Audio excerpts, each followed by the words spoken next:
What's up, everybody? This is an impromptu late night stream we're going to do here. We'll wait for some people to get in here and then we will get it going.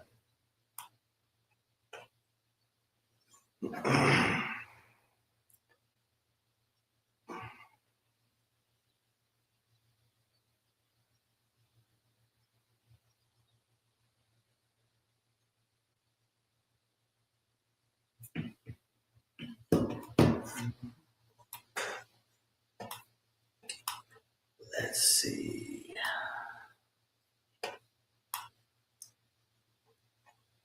Why is it not posting?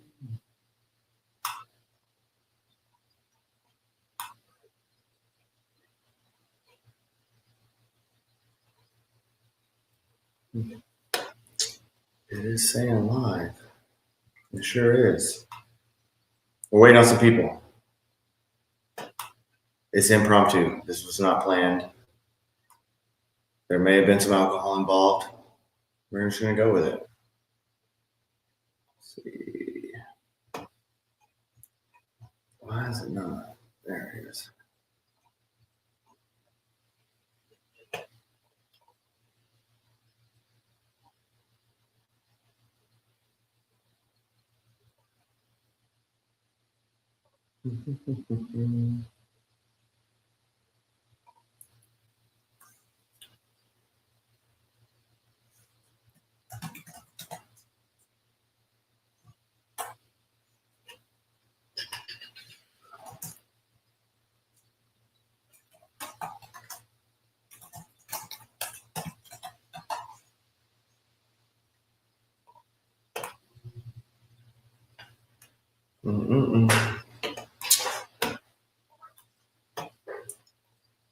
Let's see. That show up? I'm not showing up anywhere.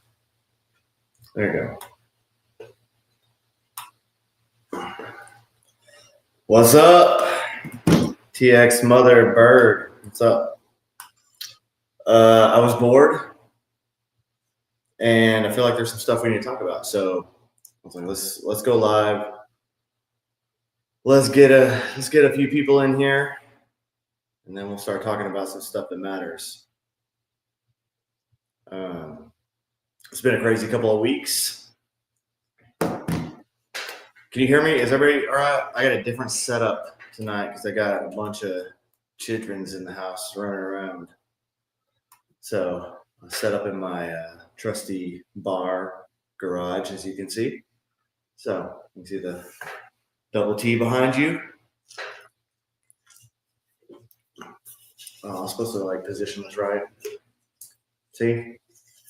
And now you can see. Okay. Lighting's terrible in here. Sorry. This has Texas Tech on it also. Thank you, Texas Mother Bird. I have fun on X, but I also think it's important to use the platforms and the tools that you have to do some good in the world. So here we are. We're kind of going with it. I'm kind of rolling with the punches here. I'm going to talk about a few things tonight. We'll talk about Iran, obviously. We'll talk about kind of the great propaganda push that's been happening over the last decade, but like the last 3 years, it has ramped up a lot. So I think it's important to talk about that so that everybody can at least kind of understand what to look for. And I mean, you have a lot of streamers right now, podcasters or influencers, whatever the hell you want to call them. I'm just a dude in his garage. We have a lot of these people pushing some lies that are like blatant lies that have been known to be lies, propaganda for 70 years, and they're pushing them now as if they're like the golden truth. And a lot of it is just because of the uneducation. Uneducation, is that a word you can say? Probably not the right word. The lack of education that we have in our country and really around the world. I think there's a point where people get too comfortable. You get so comfortable in your life. I mean, think about it, dude. Today, you can order almost anything you want from online, and it'll be at your door within an hour. Especially if you live in an urban area, 100%. Anything you want at all. Even if you live in a decent sized town or city, most stuff you can get, the next day. We're living in a society now that's so comfortable and so easy that we have to find outrage in things that don't either don't exist or that don't deserve outrage. Um, I've told people before, once I left the army, and I've done a few different pursuits here, civilian side, and people be freaking out about something, and I'm like, hey guys, we're not getting shot at. So like, all in all, it's actually a decently good day. Like no one's trying to kill me right now. There's no chance I'm going to get blown up the second I walk out the door. Like, I wouldn't say no chance, but there's just very, very small chance. I do talk a lot of shit on Democrats, so someday Hillary Clinton will probably be calling. But until then, we're gonna keep trucking on. So, what I want to do tonight is I want to talk about a few things. I'm gonna probably monologue for a minute because that's just what people do. You monologue today and share your thoughts. Apparently, that's a thing. So, like, why not? Let's try it. And then I want to, if anybody listening decides they want to come in, they can, contact. If you have me on X, I'm live on X. I'm live on YouTube right now. Either one. If you send me a message, or if you just post on the stream, and I'll DM you. We'll get it coordinated, and I'll send you a link, and you can jump on in. You don't have to go. You don't have to show your face. If you don't want to, you can come in on an avatar or just a little picture with whatever letter of your name that you want to, however you want to do it. But I want to bring some people in and talk about some things, take some questions, and just have a nice little chat. It's the night before Valentine's Day, so it's a sentimental time to hang out in the garage and talk about some shit. You know what I'm saying? What do you think? Are you good with that?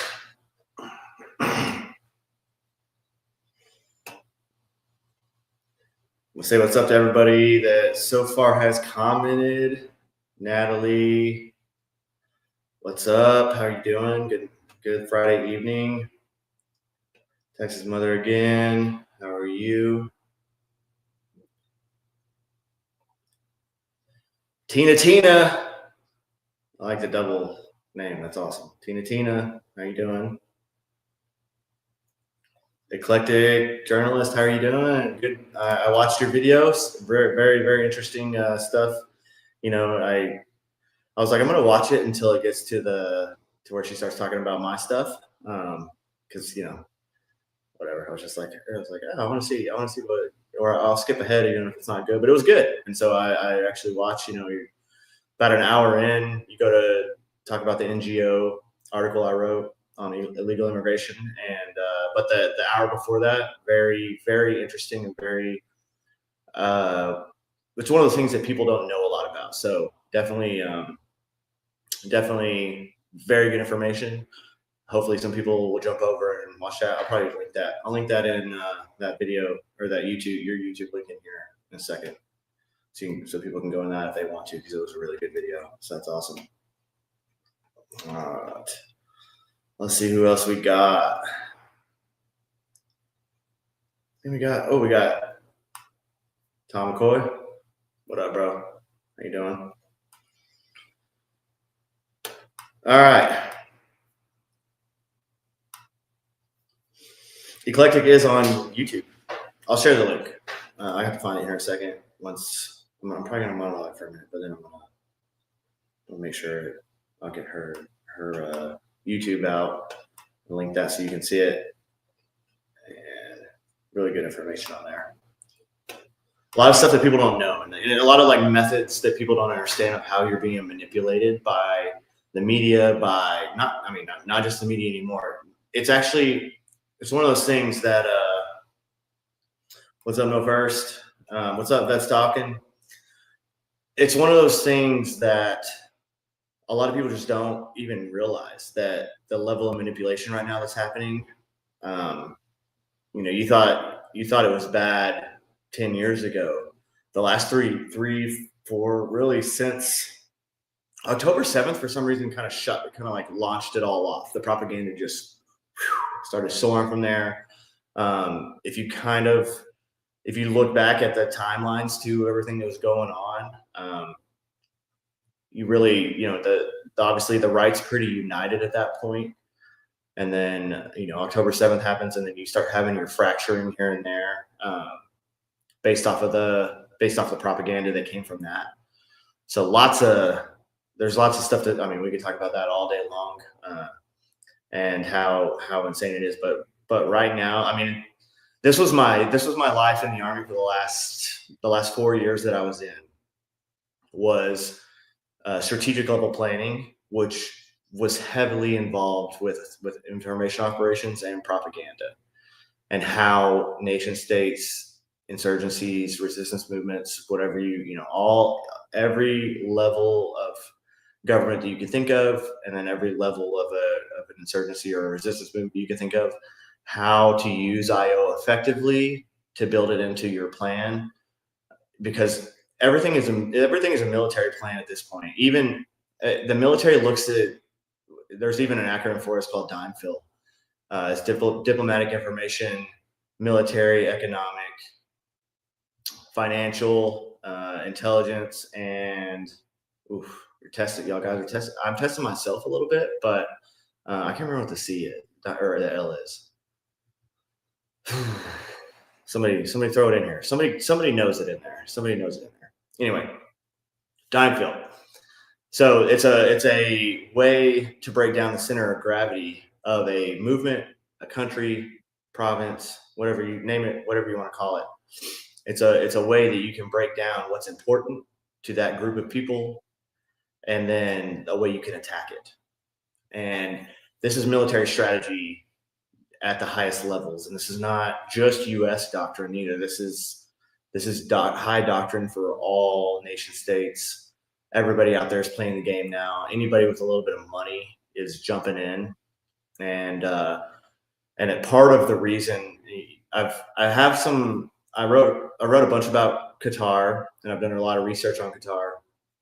And if you really go back, I'll pull it up here in a little bit. But if you really go back to kind of where the UAE and Saudis kind of tried to push Qatar out of the mix, 2018 timeframe, that's where the propaganda really started kind of going in a different direction. And that's where the money from Qatar started really flowing in, to not only to lobbying, but to our it was already coming into some of our higher education institutions, but then it really ramped up from there on.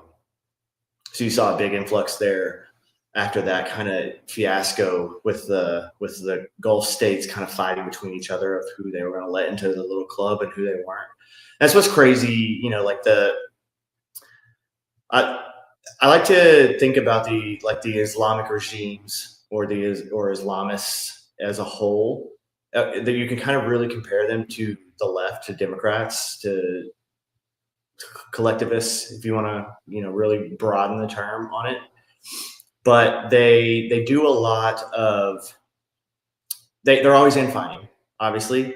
But when it comes down to it, right, when it comes down to the voting time for Democrats, for instance, they are going to toe the line and do what's necessary to get what they need passed, because they understand the game. The GOP doesn't understand the game. The GOP, and part of this is just because, conservatives, people on the right generally, that they're kind of anti-government. They're kind of not anti-government in the sense that they want anarchy, but anti-government in the sense that the government generally hinders our daily lives as opposed to helps it. I don't need anything from the government, right? Like, so there's a lot of Americans out there, I think, that feel are the same way. They're kind of like, I don't need anything from the government. Like the few things that I do need from you, the documentation that I need, all the, whatever licenses I need, all those little things, those should be made to be able to be obtained the easiest way possible so that I can get done what I need to get done, in the real world. And I think that that's the way a lot of conservatives look at it, but that's not the way that the left looks at it. The left, or collectivism, looks at government as a tool, and all of the parts of that system are tools to further the agenda, to further the narrative, and to further the kind of the messaging. So that's like a kind of little broad strokes difference of the sides or the spectrums, if you will. There's not really sides. And yes, you have to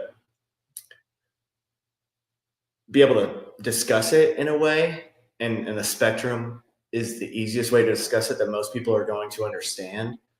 So the left versus the right, and basically collectivism on the left, individual rights on the right. Obviously, if you go too far to individual rights, then you get anarchy. If you go too far to the left, you get authoritarianism. There is instances on the right, I guess, where you could get authoritarianism too, but it's generally, the right authoritarianism is generally it's not really right. It's actually more still center to left. It's just disguised as right. They're adding nationalism. That's what fascism and Nazism did. I mean, the creators of fascism, Mussolini and Gentile, were not on the right by any means whatsoever. Like, they're the farthest you could actually be. Mussolini was an editor for one of the prominent news or papers in Italy at the time. It was a far left socialist newspaper, and yeah, I agree with you, Natalie. You can go so far right that you're actually left. I absolutely agree. Generally, what it comes down to is authoritarianism. There's less authoritarianism on the right, unless you're going to put it at like a ultra conservative authoritarianism, which is just generally, you just haven't seen a lot of it in history. What you've seen more of is, I mean, monarchies. I guess you could say that monarchies would be a little bit more of the kind of like right side of authoritarianism, if you want to really mix it.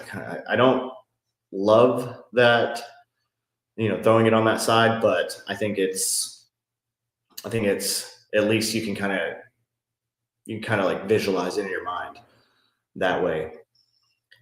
But the left requires, and this is what people often don't understand about collectivism. They don't understand. It's all great on paper, right? It's all, people loving people, and we're just so great, and we just want everyone to be happy and equal, and blah blah blah. That's not the way the world works, sadly.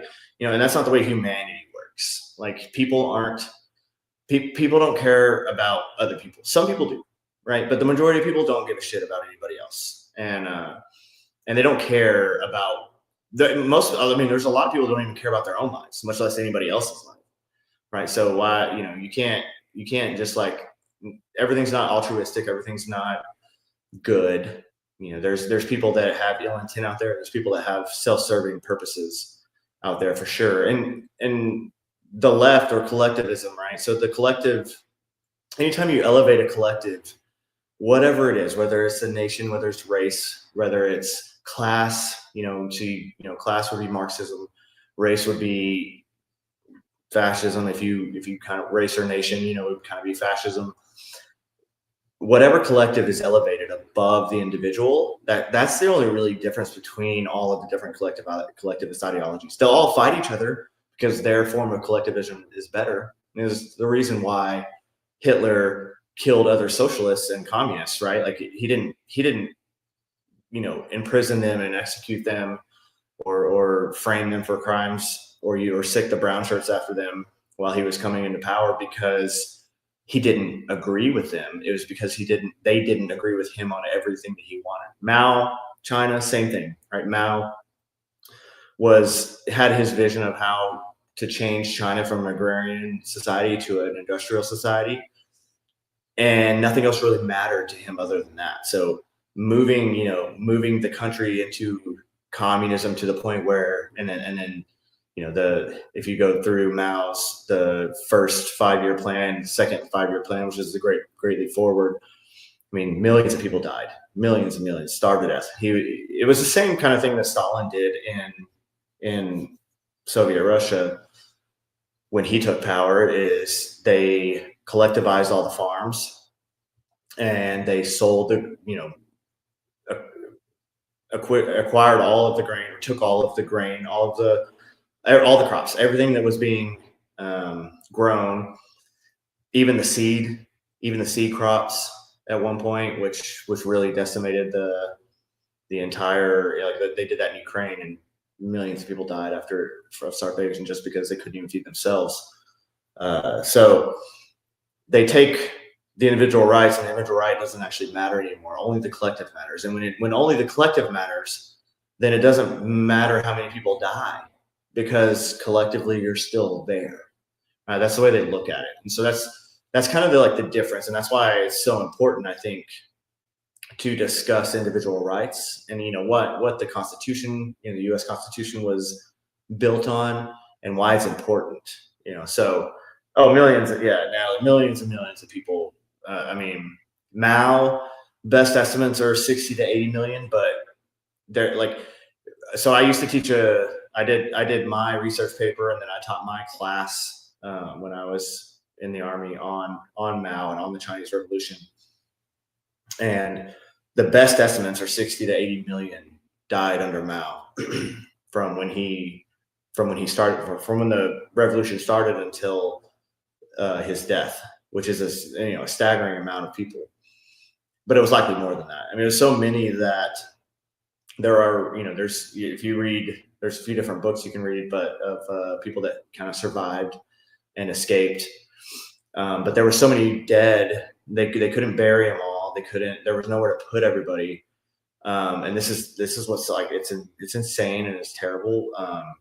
They would boil down the bodies to use as, to basically you're making bone broth, and then they use that as irrigation for the crops that they were making after that. So, I mean, just the most, terrible things imaginable that you can think of happened under some of these authoritarian left-leaning leftist regimes. And I think that's an important thing. I think it's an important thing to remember. Let me answer that. So, how do you kill that many? Starvation. Starvation is the big key. It's the same way that Stalin killed so many. It's the same way that the Nazis killed so many. The death camps and the concentration camps. They weren't necessarily shooting everybody or hanging everybody or burning everybody or incinerating them or even the Cylon B gas chambers. They weren't not everyone was getting that. A lot of people were starving just because they weren't feeding them. And so in Russia, did the same thing. The Soviet Union, when Stalin was in power, he labeled basically anyone that was against collectivism as kulaks. And anyone that was a kulak was against, Mother Russia, was against the cause, was against the state, and thus they were expendable, or they had to be removed from the situation. And so a lot of them were executed. A lot of them were sent off to gulags or to work camps. A lot of times they would even the Bloodlands is a great I remember his name real quick. Timothy Snyder. Yeah. Timothy Snyder wrote The Bloodlands, and if you're gonna read a book on Hitler and Stalin and kind of how it goes through how they took power, but then it goes through the World War II in depth, and just the mass amounts of people that were killed or died because of the policies set by the Nazis and the Soviets at the time, especially in Ukraine for the Soviets. Poland, all over Europe. I mean, millions dead, millions starved to death, executed, put in work camps, and died. It's terrible. It's terrible stuff. So it's kind of one of those. We have all the answers. History's shown us what works and what doesn't work. Well, we keep making the same mistakes over and over again. And now, that's one of the things. One of the things I wanted to talk about tonight was the rise in anti-Semitism we've seen, and it's a little bit annoying to me because, like, I'm an American. I'm from Texas. Like, I shouldn't have to be spending time. Like, I don't know any Jewish people. I don't know, or maybe I do here and there, but like, it's not a topic of conversation. It's not a, regardless, you know what I'm saying? It's not something that I would even be talking about, but there's such a push right now of vilifying and of just straight up lies that, like, one, the shit doesn't even make sense. First of all, like, all right, so hold on for a second. So you're telling me, and this is what there's a lot of big accounts pushing it now. Tucker started pushing it. Nick Fuentes has been pushing it forever. I think Nick Fuentes just started out as a fringe. I'm gonna just say the crazy shit that nobody else will say, and I'm just see where it goes. And like, maybe I'll get banned for it, but maybe I'll get rich. And he got rich, right? I don't know a whole lot about his background, but it seems like he wasn't struggling beforehand, and now he has a pretty big following, and a lot of it is, they see it, again. You look at analytics. So like, these big accounts, they're looking at their analytics all the time. Like, what did I post that got really good traction? What did I post that did not get good traction? And I can do the same thing. My account to this point on X is big enough where I can tell, like, if I post something about my alma mater, my boys over at the Red Raiders at Texas Tech, very few people interact with that, and it doesn't get a lot of traction. It doesn't get a lot of things. But if I post anything military, if I post anything, most of my other posts that are somewhat military or geopolitical related, they get a lot more traction. So the big influencers and their accounts are seeing the same thing. So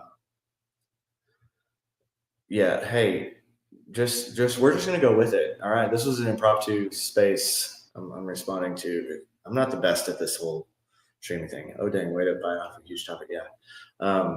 We're going to jump into all of it. Whatever. We're just going to go. We're just going to talk about some stuff. I think some of these, were like Nick Fuentes. Obviously, he was just like a fringe dude. He was just going to say the wildest shit possible, and then hope and pray that something happened out of it. And it did for him. So great for him. He's going to live comfortably. Candace, same way, making bukus of money to sit here and mispronounce words and just peddle straight up lies. Like, she'll literally be like, I just got this tip. It's a text right here, and I'm looking at it, and it says this. You'll never believe it. Oh, this is crazy. And then she'll like monologue for about a minute, but you never actually see the proof, right?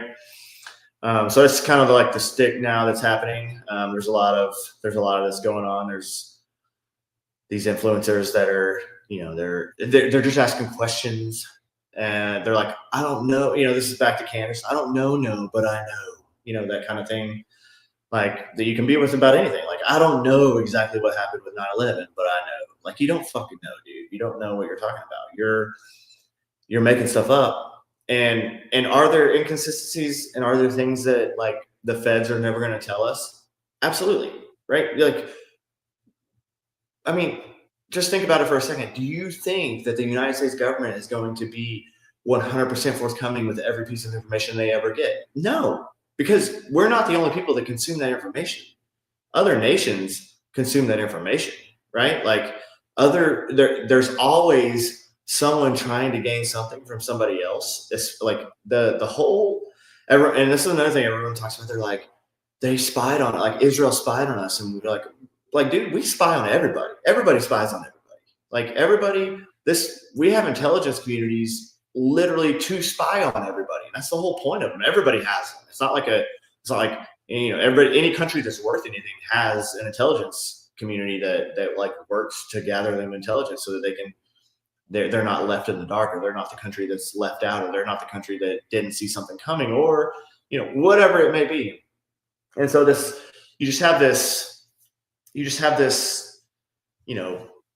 vast amount of the population that just doesn't understand how the world actually works, and so it's really easy to jump on these conspiracies that are you're so bored all day.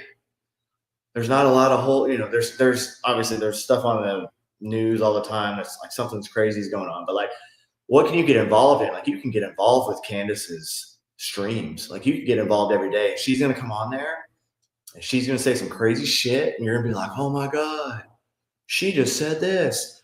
And like, I don't know if it's true or not, but if it is true, that's crazy. It's a soap opera, dude. Like, that's what it's become at this point. Like, nobody's tuning into Telemundo to watch Days of Our Lives. That's not on Telemundo. You're right. But you get what I'm saying. Like, nobody's watching that stuff anymore. Everybody's tuning into these podcasts or these streams to hear, the next best thing, so that they can, like, they're not bored with their life anymore. They can get into that a little bit. You know what I would suggest? Read some books, like even fiction books, nonfiction books, like whatever. Like, read some books instead of like listening to Candace all day. You'll probably learn a whole lot more. But here we are. I want to go into kind of the anti-Semitism, obviously, that we're seeing for a minute. I don't want to spend a ton of time on it. This is one of the things that shouldn't be something that we're talking about. Like, clearly, there's no cabal of evil Jews that also control all the other Jews that then now control the whole rest of the world. That's the stupidest thing I've ever heard in my life. Like, Jewish people are no different than any other people on the earth. Any other demographic, any other group of people, like, none of them are going to agree on anything. Like, the GOP, that'd be like saying, like, the GOP is this secret organization. Like, they can even agree to pass the SAVE Act, right? Like, it's just the most asinine thing ever. If you put 100 Jewish people in a room together, half of them are going to disagree with each other on everything. But that's the same. You do that with Catholics. You do that with Christians or Protestants, Christians. You do that with maybe not Muslims. Muslims are a little bit weird, but you know what I'm saying? Like, there's this push right now that's like all Jewish people are monolithic, and they have this form of communication that we haven't been able to crack yet, and they somehow rule the world. It's like, no, and they're overrepresented in corporations. What? How do you know that, right? Like, if just because someone has like a Jewish surname, like, that doesn't mean they're actually practicing Judaism, and it also doesn't actually mean that they're even Jewish, right? I don't know. Crazy. Descendants and all. It's weird shit. But like I said, I think it's important to kind of go through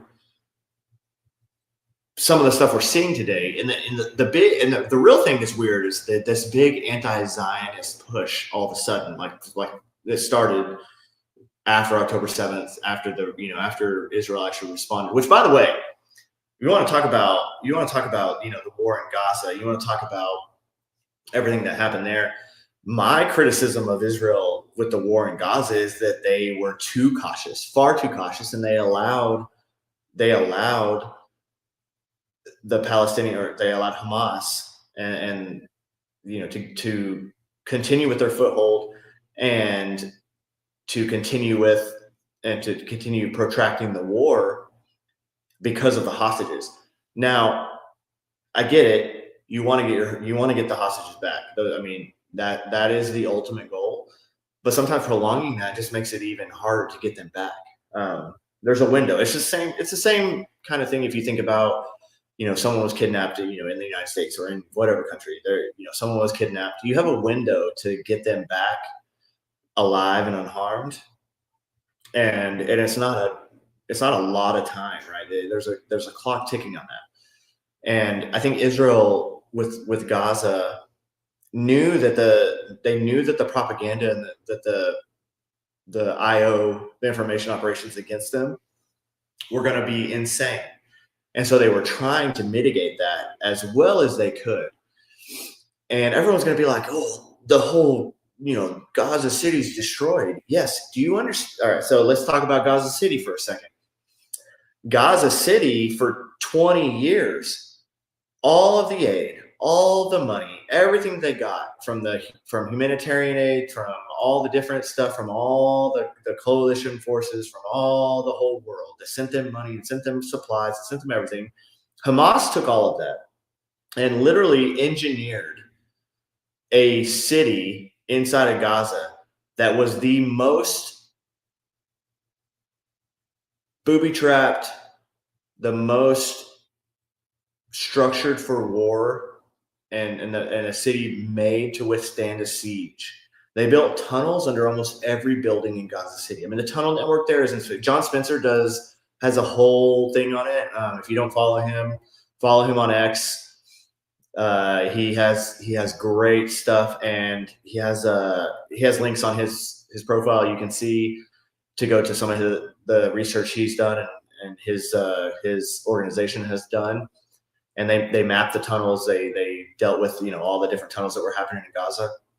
And it's insane. It's unlike anything that's ever happened in warfare before. Actually, it's like one of those things where they completely had to change the way warfare worked because of the tunnel system under Gaza that was built, over 2 decades with all of the foreign aid that was given to them. I mean, they were even taking the water pipes and they were turning them into rocket launchers. So like everything that they were getting from humanitarian aid, they were turning it into something they could use as a weapon against Israel. Just to kind of show you the level or the degree of preparedness they did for that. Oh, Beach is in here. What's up, Beach Hop? Oh, the A. It doesn't stand for Armenian. No, it doesn't stand for African. What could it stand for? Maybe American? I don't know. More influence. How do I say the Dan Kiger. Sorry, I almost said the Dank Iger. I don't think it's that. I think it's the Dan Kiger.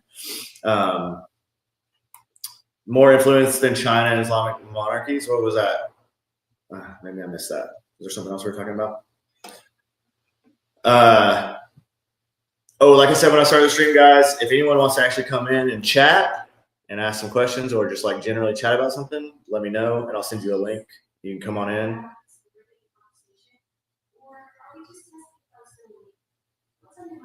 You hear my Alexa up there is listening to me, and she's trying to butt into the conversation. I was like, who is in my house right now talking to me in some weird woman's voice? And it was Alexa.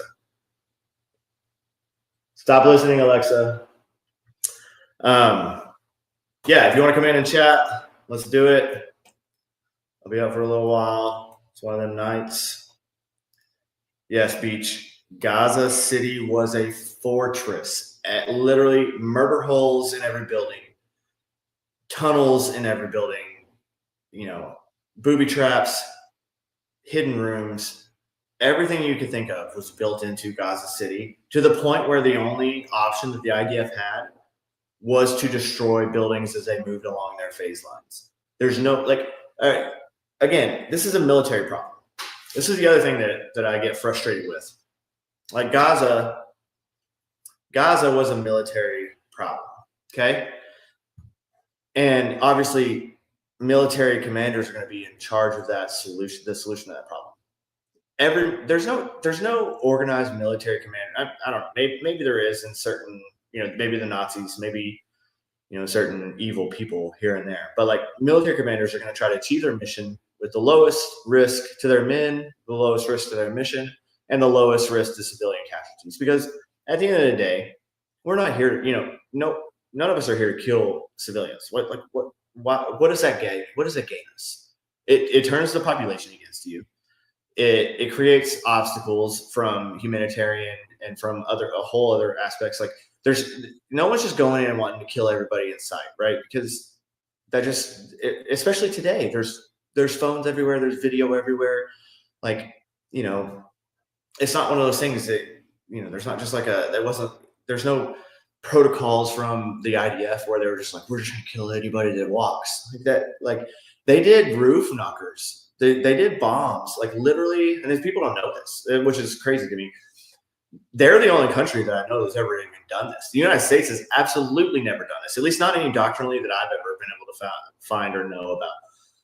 But they would drop a little small projectile bomb type of thing. It was a small explosion that would hit the roof of the target building and it would make a percussion loud enough to where anyone in the building would hear it, but it wouldn't actually cause any damage. They would send that first, and they would wait a set amount of time that they had already kind of pushed out to the populace.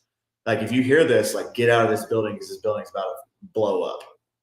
So they did that, which actually also hurts their initiative because it has the potential to alert the terrorists and the bad people they're trying to get that they're coming. But they did that because the international community was going to be watching them so hard and making sure that they weren't doing anything. I mean, dude, the international community didn't sit here and police what the United States did in Afghanistan and Iraq for 20 years, did they? Like, ask the dudes in the early stages of GWAT what happened in Iraq in 2003 to 2007, right? Or even going to the surge from, up to 2010, right? Like, ask what happened, right? Like, there was far less rules of engagement at that point, and they weren't doing roof knockers.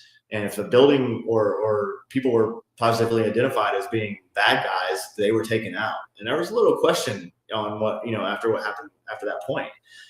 So, scrutinized, leaflets, and we've done leaflets before. We did leaflets in Fallujah, for example.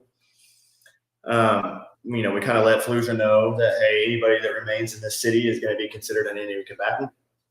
And then we shelled and launched rockets and artillery and airstrikes into Fallujah for 3 days before we actually went into Fallujah. And then we still had to go house to house in Fallujah to kind of clear out the terrorists that were infested in there. And Gaza City was 10 times more structurally advanced for warfare than Fallujah was. So, just to kind of talk about that. But the main thing, when we're talking about the anti-Semitism, you have to look at it from the standpoint that people need an enemy. It's the same reason Stalin always needed an enemy, because collectivism wasn't working. People were not happy, right? People were starving to death. Families are decimated. Like, nothing's going well. Even people in Moscow or St. Petersburg at the time, and in Stalingrad were starving, right? Like, there's people, they were stealing everything from all the other provinces around and all the other states within the USSR. They were taking all of their crops and then selling most of them, but then also using it to feed the urban populaces. People were still starving in the urban populaces. So, like, people weren't happy with collectivism. It wasn't, obviously the system doesn't work. It wasn't working. But Stalin figured out that as long as he had an enemy, right? As long as he had an enemy to blame, as long as he had a consistent enemy, the kulaks, same thing with Hitler. As long as he had an enemy that he could focus everybody on, the Jews, then he could continue doing what he was doing. And the authoritarianism doesn't really matter as much because the juice is worth the squeeze at that point.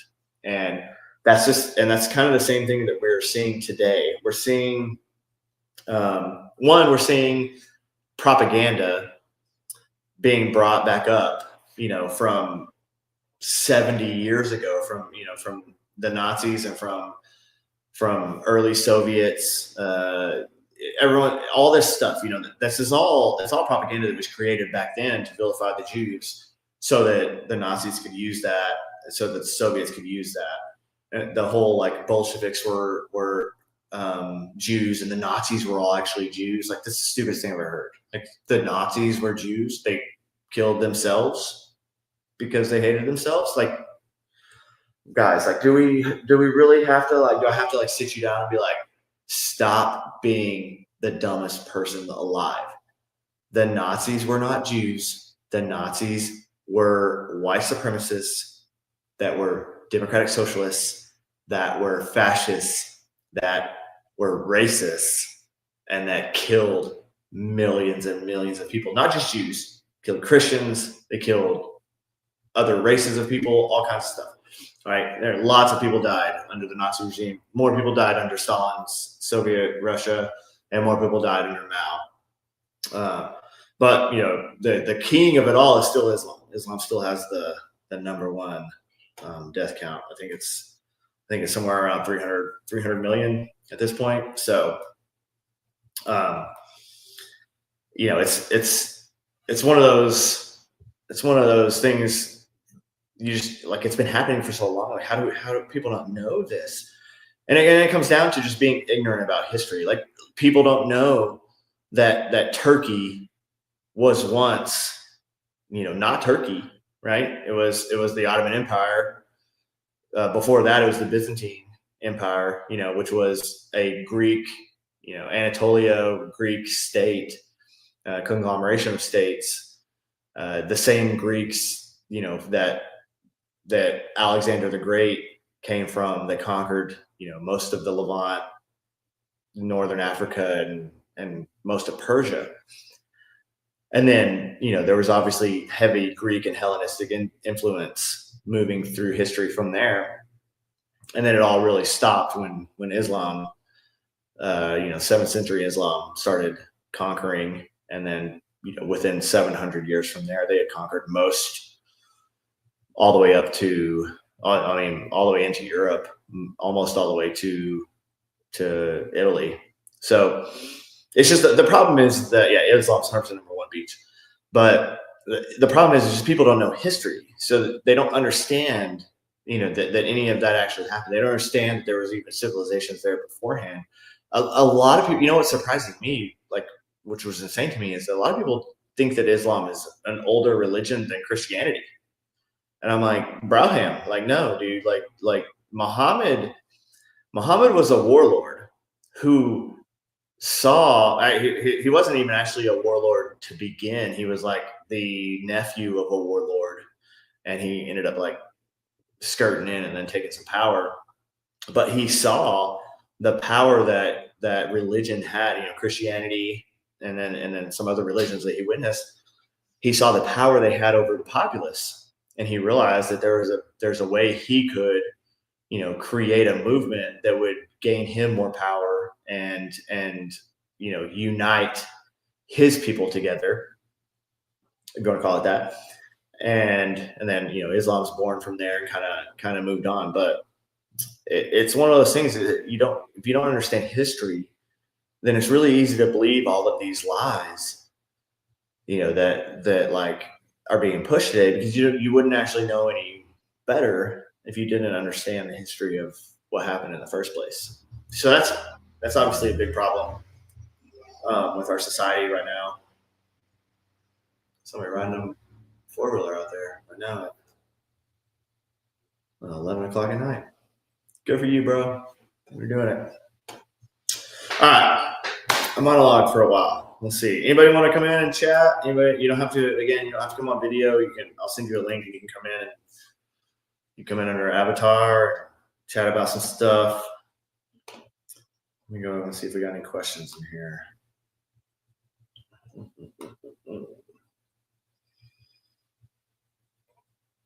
Was this about Alexa? It did sound like she was a little bit bossy, wasn't she? It was rude.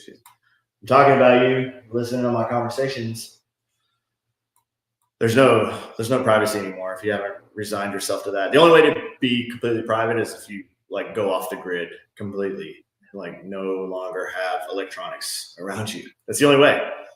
Otherwise, you know, but there's a convenience with being spied on that comes with it. So yes, eclectic. It is a stream. I use StreamYard, so I can send you a StreamYard link if you want to jump on. What else do we want to talk about? Epstein. Thoughts on Epstein? So I'm writing an article right now. I didn't think it was going to be as big. I'm probably gonna have to break it into some volumes, I think, because it's the amount of information is just. I mean, there's millions of files, right? So um, parsing through, finding the pertinent information, it just takes some time, and then you got to write about it. But let me send you. All right, hold on. Let me see. I got you in chat, the X chat.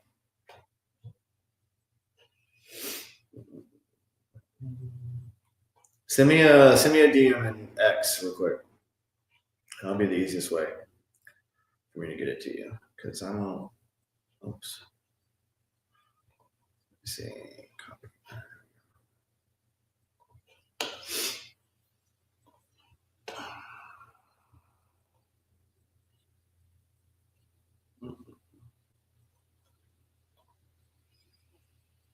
Oh, I'll find you real quick.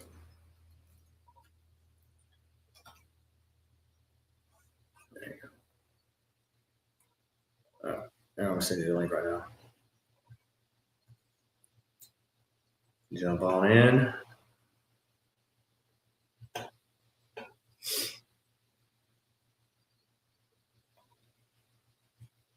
Hey, I mean, no thanks required. I enjoy researching stuff. I enjoy learning about new stuff, and then I enjoy writing about stuff. So it's kind of just a culmination of all the experiences I have, and then like I've said this before, I'm not a Charlie Kirk brain. Charlie Kirk was one of those guys that he could bring up, recall any information at any time, almost verbatim.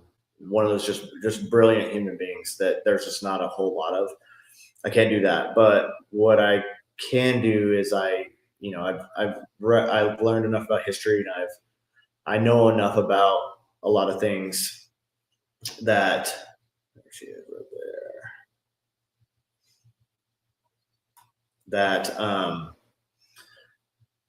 I could tell when something was like off or something. I'm gonna have to go look it up and refresh a little bit, but like I have a good enough grasp of what actually happened to be able to talk about it intelligently. So, hey, classic journalist, how you doing? You hear me? Hey, can you hear me okay? Yeah, I can hear you. How you doing? Okay, I have an echo. Oh, do you? Is it my side?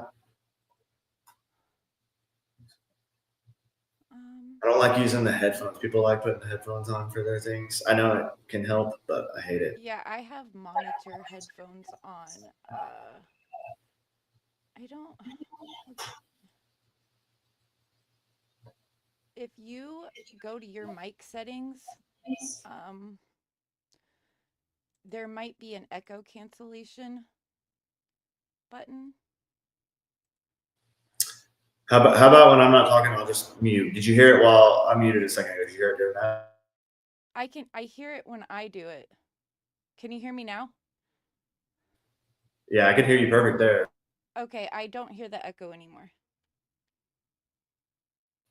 All right, yeah, I'll have to mute. It's my setup I have here. I think it's because I have the like it goes off of the. Actually, maybe I can change that. Let me see this one second.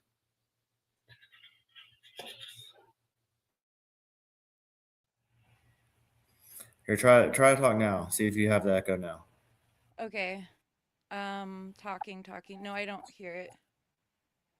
All right, cool. All right, I think it was because I had it was going off the microphone on the camera, not my laptop. I usually work off of a different system, but like I said, I got kiddos in the house, and little man wanted to play video games upstairs where my kind of setup is, and I was like, oh, you know what? I'll go down to the garage bar and do Yeah, the. I'm still trying to figure out like my setup exactly because I just launched my YouTube channel in January. So I just bought like a cheap mic, you know what I mean? And then Paramount Tactical saw my Monroe Doctrine video and wanted me to come on his channel, but he said I have to go on camera. And I'm like, I don't even have a camera. So, like, I had to get that, and I'm trying to, like, figure it all out because Yeah. I want to go on his show. But Yeah. I just Gary's have like a Gary's good tiny, people. yeah, I just have a tiny little desk in my room. So I'm just like a stay-at-home mom that homeschools, and I don't have like, so Yeah. No, you don't need anything crazy. Get a little cheap camera and roll with it. That's what I did. No, like I got oh these. well, I I got. I did. I got the camera now, but I'm not going on camera because I like it's the end of the night and I've been cleaning and cooking and stuff. Oh no, So no, trust me, I understand. This was an impromptu little session here. No, no, no but worries at all. How about talk about the. Actually, I'm going to share that, but I'm going to let you talk about what you posted earlier and then the video you did, and kind of just sum that up real quick because it's really cool and there's a lot of good which information. video? The one on my YouTube channel, the Yeah, heuristics one? yeah, the heuristics one. Yeah, yeah. Okay, so I made this video about heuristic thinking versus analytical thinking. And so, heuristics is just a term for a type of thinking that our brain does naturally where it makes shortcuts. So, just like a computer has shortcuts in doing things to not use as much computing power, our brains do the same thing.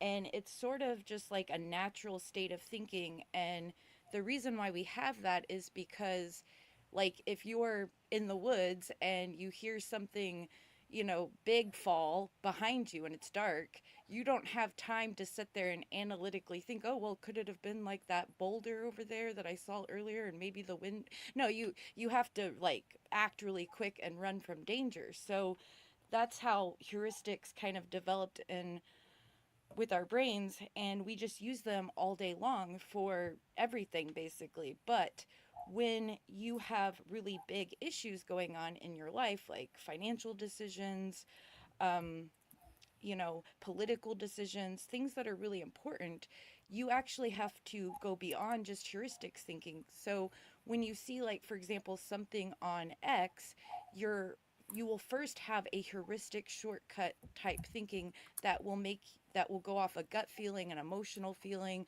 like, oh, this is familiar to me because of this, so I'm going to equate this to this.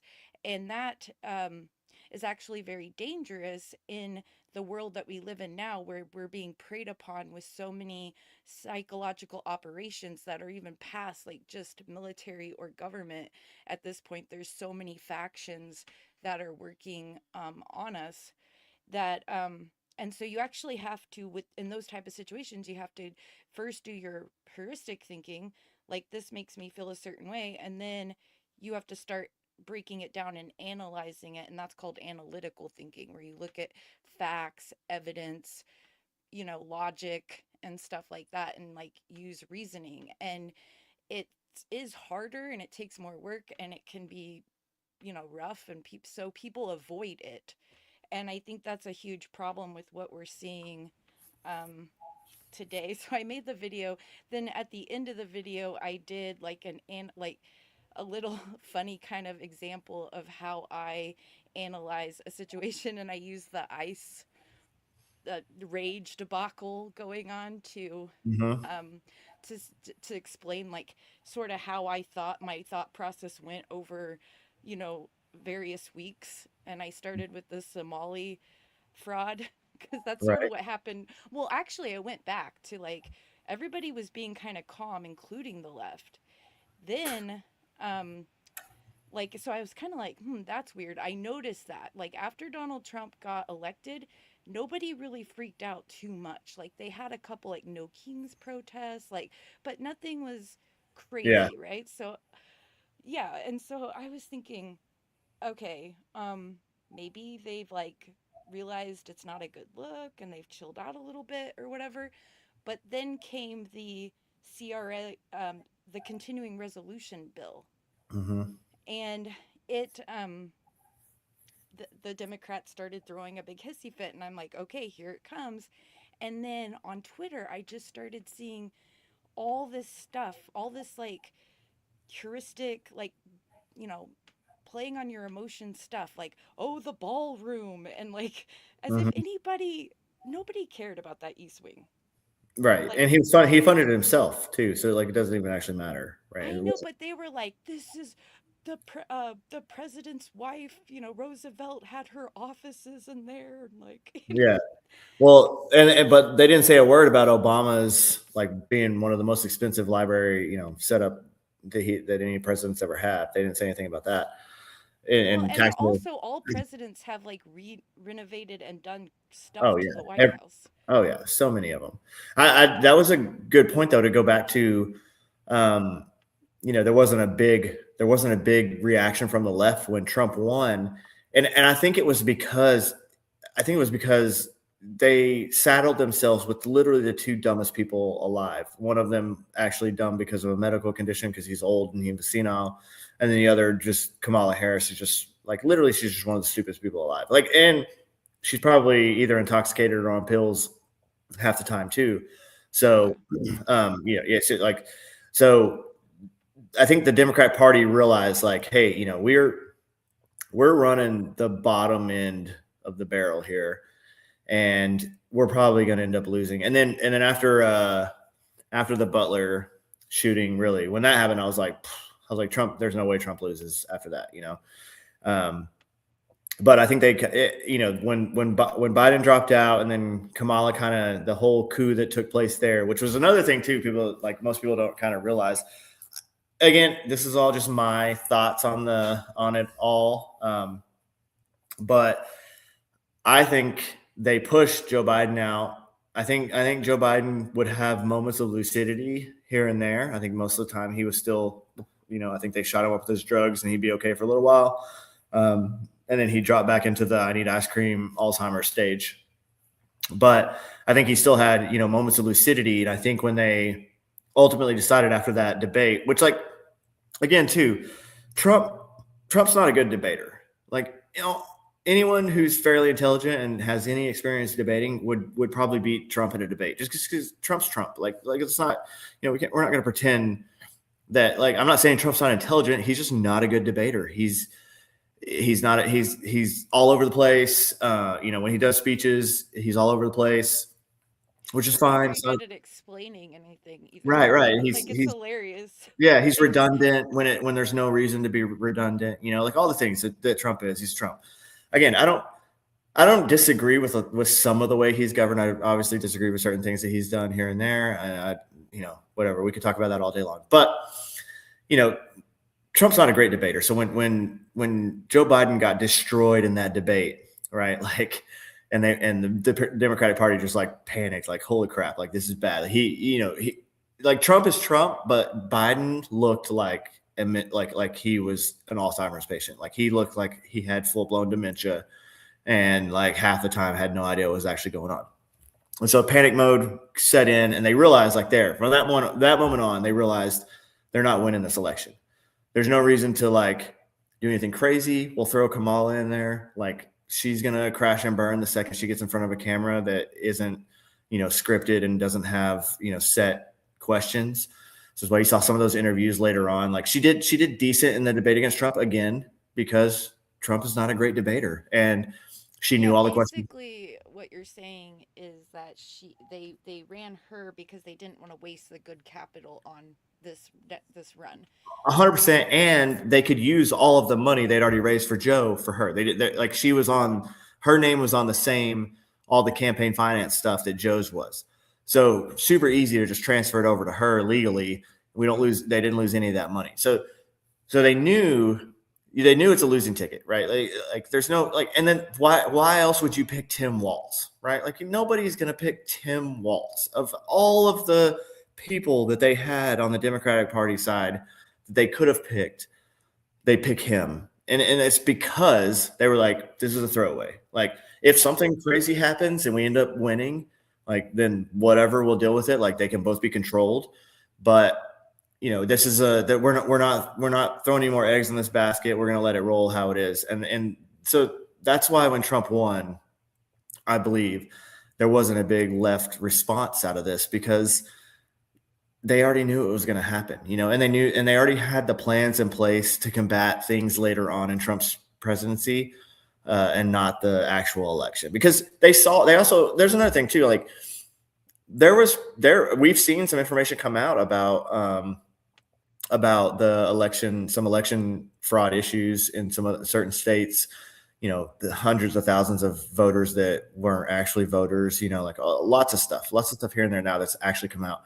But they saw Trump try to take those all to court, and prosecute those in a courtroom, and it didn't work. And a lot of it is just because there's no precedence involved with with fraudulent elections. There's just no other case law to really go against that. You're gonna be hard pressed to have a judge that's gonna be like, yeah, okay, without like blatant evidence. So I think that's why a lot of those cases with Trump didn't work.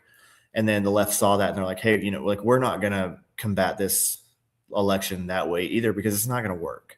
We're going to put our eggs in these other baskets, and we're going to start subverting, and we're going to start hitting, the spending bills and all the things that actually do need to pass through Congress and that stuff. So yeah, I think you're right about that. Well, and I was mostly talking about I mean, of course, I know they're always planning, like, because the revolution is never ending. Like, they're like literally globalist Marxists. So people like all them, the leaders in the Democratic Party, are not just going to stop. But I just meant like the foot soldiers of the radical left and even the moderate left.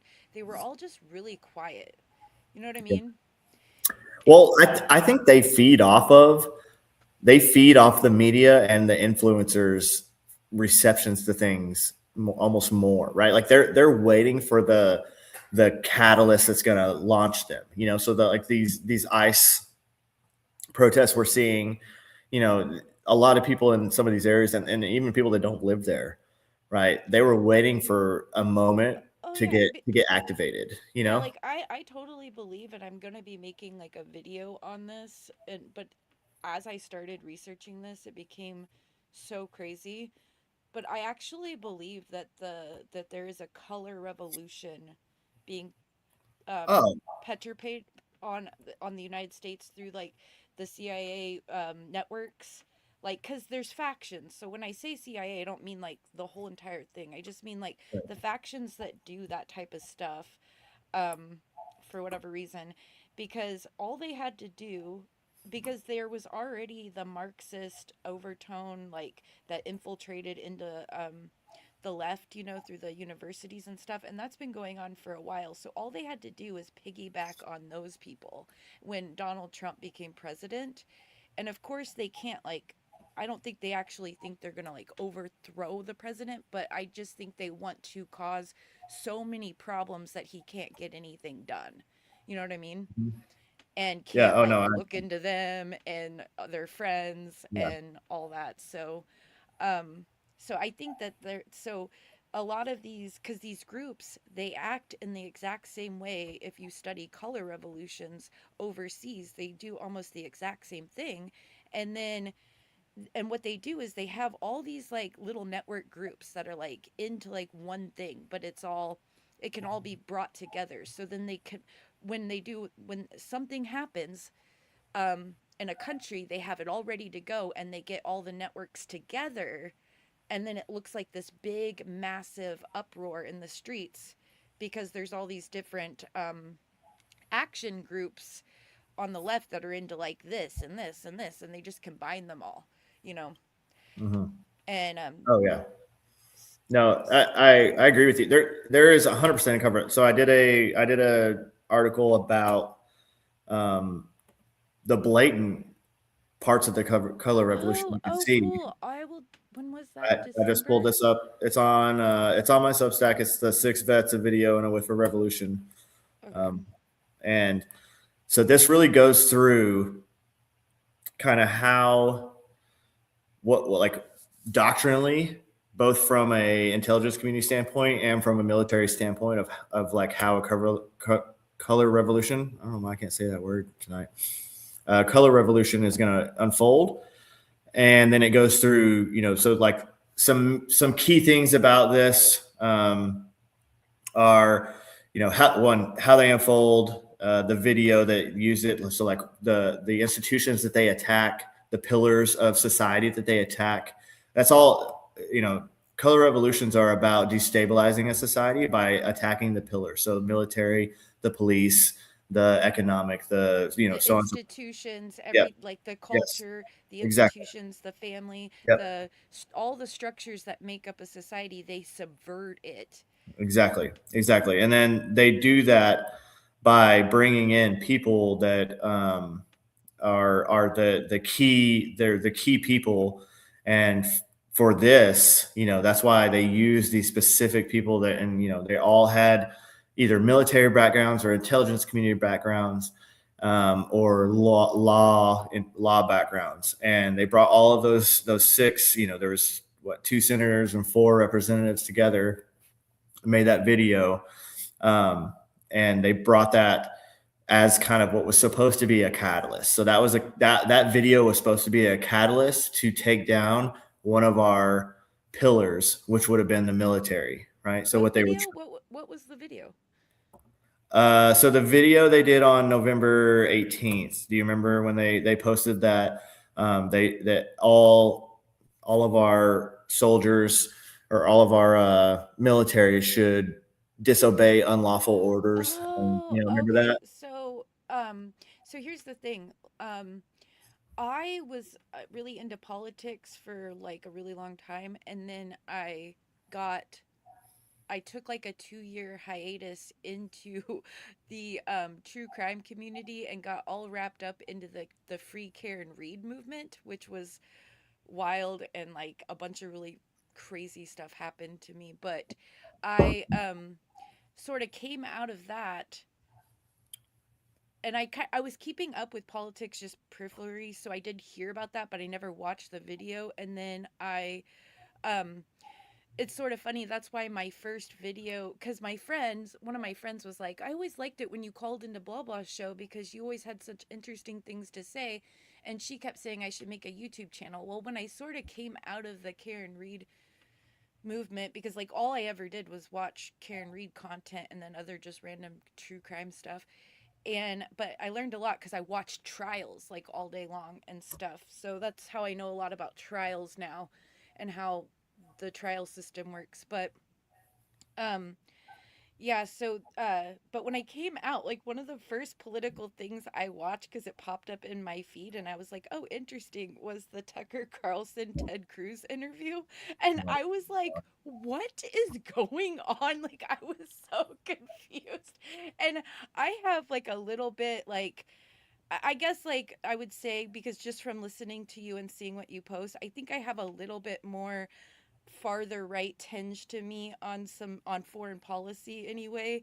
And Mm-hmm. so I would say we don't I would say I'm slightly a little off, but I'm one of those people who I like to listen to everybody, and I don't care, like I appreciate everyone. But I was so confused watching that video, and so it was actually the very first video I ever made was analyzing that interview because there was so much, and I didn't know that this whole like um anti-Semitic Jewish thing had blown up. I didn't know like the ins and outs of all that. So it was a little confusing, but that's why that video is so funny. Mm-hmm. Um and it's funny that you mention Nick Fuentes because I actually like Nick Fuentes. I've watched him for years, which is funny, but I kind of understand him a little better than most, but I can understand why people have feel the way that they do about him because if you're just seeing his clips and you don't know his history or like watch him, the clips can be like pretty rough. So I don't know, I don't argue with people about it or really bring it up, Yeah. but the other people like Candace, what's that guy, what Ian Carroll. Ian Carroll, Um, Jake Shields, um they're all Ryan terrible. Mata, But like so Nick is one of those dudes though, that he does what I call Easter egging, right? So he drops these little subtle things here and there. And most of his streams are, if you watched, I've watched a few because I wanted to pick apart, it's like kind of like how he does things. And he's entertaining. He's Yeah, not. I he mean, so in the beginning he has a monologue. Then he goes right. into asking questions where he's more jokey and more Which like which less serious. which is Yeah. that, yeah. And some of the ones that I watched, like when he'd bring up like super chats, and someone would be like, they would say some crazy conspiracy that you would think that he would agree with because it like still kind of fits in with. He's not a big conspiracy No, and he'll be theory like, person. you're stupid as hell, and he'll like click off of him, Like which he is doesn't believe in like he thinks all this like stuff that we're seeing with all the really hardcore demonic or demonization and like saying just the craziest stuff and like Stalin he says that like these people are saying Stalin was a Jew, all that. He says that that's all stupid. He's I've watched him especially recently say that it's unacceptable to treat like he got really he chastised his audience and said we have nothing to do with this when that guy threw the change at Portnoy, and he's Mhm. like, you don't attack people, you don't do that, like Jews are Americans, they have rights and America and stuff. So he has backtracked a lot though, and I think so. This is what happens when but people. this is why though, in the very beginning of his career, he had just turned 18 when Donald Trump became president or started his campaign so that he could vote for President Trump. And if you remember how young men were treated back then, they were getting attacked for wearing MAGA hats. Everyone was calling them white supremacists. Everyone was saying that they were Yeah. racist. So the his generation of young men sort of just embraced that and adopted it and became sort of edge lordy, was like, fine, we're anti-Semitic, whatever, fine, we love Hitler, because they were being called that all the time. So I'll at least agree. that's the way I view it. I'll agree with some of that. Nick Fuentes has been very clear in the past, and he kind of backtracked on some of it in the most recent time, in most recent interviews and stuff, because he started. I mean, he went on Tucker. He started getting a lot of exposure, right? Um, but he started out, and again, I said this kind of at the beginning of this stream, is that he started out kind of like a fringe crazy dude who, he would just say, crazy things or extravagant things because it would get him a following. And so, Well, and again, he he said was that he was really 18. he was really political though way back then. He had a political show on Right Side Broadcasting, and he stumped for like he door knocked for Ted Cruz. So like Mhm, he's always been really conservative leaning, but he had that really bad fallout with um Ben Shapiro, which mhm, tainted a lot of stuff for him, I think.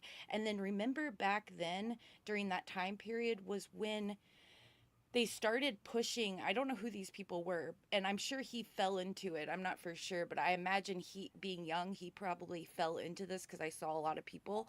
They started pushing these alternative history documentaries like The Greatest Story Never Told and The Last Europa. Have you ever heard of those? They mm-mm. paint the whole German uh, side of the war in a completely different light and say we were lied to by like Churchill Oh yeah, yeah, Stalin, yeah, yeah. I've seen and those. they paint like the whole like But Germans he embraced change. those as well. Like he embraced those, and he's pushed that content on it. And even if, and I know you're like, some of the clips make it look a little bit worse here and there, but I mean, at the end of the day, when you say things like when he was on Tucker, and so this is Tucker Carlson. This is very recent actually, when he was on Tucker, and Yeah. there was a moment where he was like, he talks, Tucker says a date, and Nick Fuentes was like, "Oh, I like that date," and he was like, "Why?" Tucker's like, "Why?" He's like, "Because that's Joseph Oh, the Stalin's Stalin. birthday." Yeah, Yeah. but and he was like, "I'm a fan," and so like, again, people start out in different ways to kind of get their followings. Candace did the same thing. Like Candace used the right to get to get the notoriety she has today. She used that, used the platforms of the right, and used, acting like she was a conservative to get to where she is today. She's never been a conservative. She was one of those people that was Oh, lying the whole I time. agree. Yeah, I totally Right. agree. And so Nick Fuentes was kind of the same way. The, you either jump straight into the leftist propaganda machine and agree with all the stupid stuff they say, or you jump in with the right and you try to build your name through them. And so there's a lot of people on the right that use the right to build their names, to build their platforms. And then once they finally had their followings and no one's going anywhere, then they start really pushing their views that they actually believe in. And Oh, so I we've totally seen that. believe that happens. Yeah. And we've seen that with Candace. We've seen that with Tucker. And another thing, actually, Well, Tucker's an interesting okay, so like I actually in my long form videos, I've actually talked about Tucker quite a bit because he's sort of an enigma. So even okay, so I am sort of like a weird bird because I am a conspiracy theorist since I was 17. So like basically when 9/11 happened, I was in my geometry room and I was watching the news and I was just like, something's not right. I don't know what it is. But like ever since then, I just never really like it sort of broke something in me. And so I was a conspiracy theorist, but I also am like higher IQ than some people. Not to like brag, I just am like and I think differently and I'm like more schizo. So like I saw this guy break down this video that there's three types of people. There's psychopaths, normies, and schizos.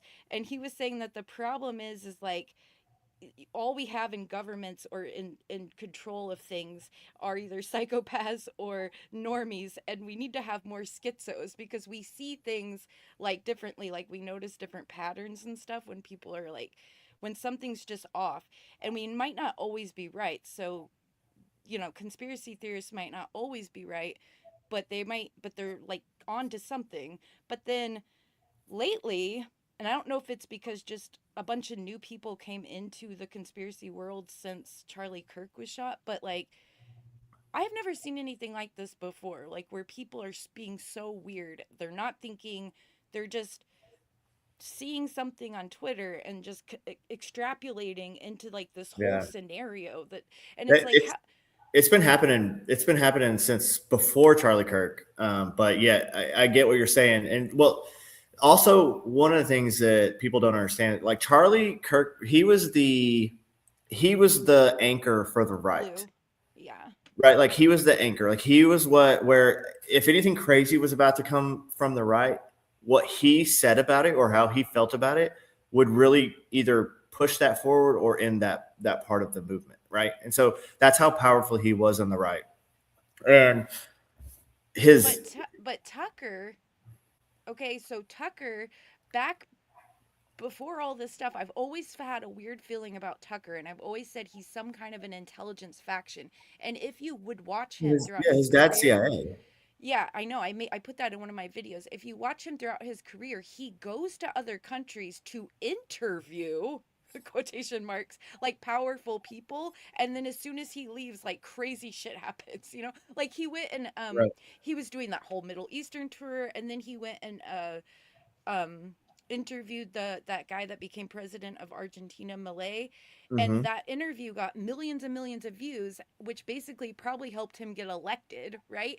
And then right after that, the Southcom directors and all that went in and was meeting with him and stuff. So something is up with Tucker. So I always kind of watch how he's moving because it means something, and I might not always know what it is, but so him doing this whole because I know this is part of my video that I want to work on because I'm going to do American Revolution part and then it's going to go into I forgot what the middle part is, but the last part is the psyops that are happening on the right.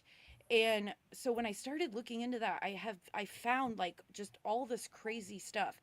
And one of the things I noticed about Tucker and Candace is that they're pushing old school conspiracies that are like 15 or 20 years old, like the military's fighting aliens and underground bases and stuff like that. And I'm like, this is weird, this like means something. Why are they bringing up, you know what I mean, like all Mm-hmm. these like old, like she's talking about Looking Glass, and like Oh, she's it's bringing it's up the it's the protocols of the elders of Zion.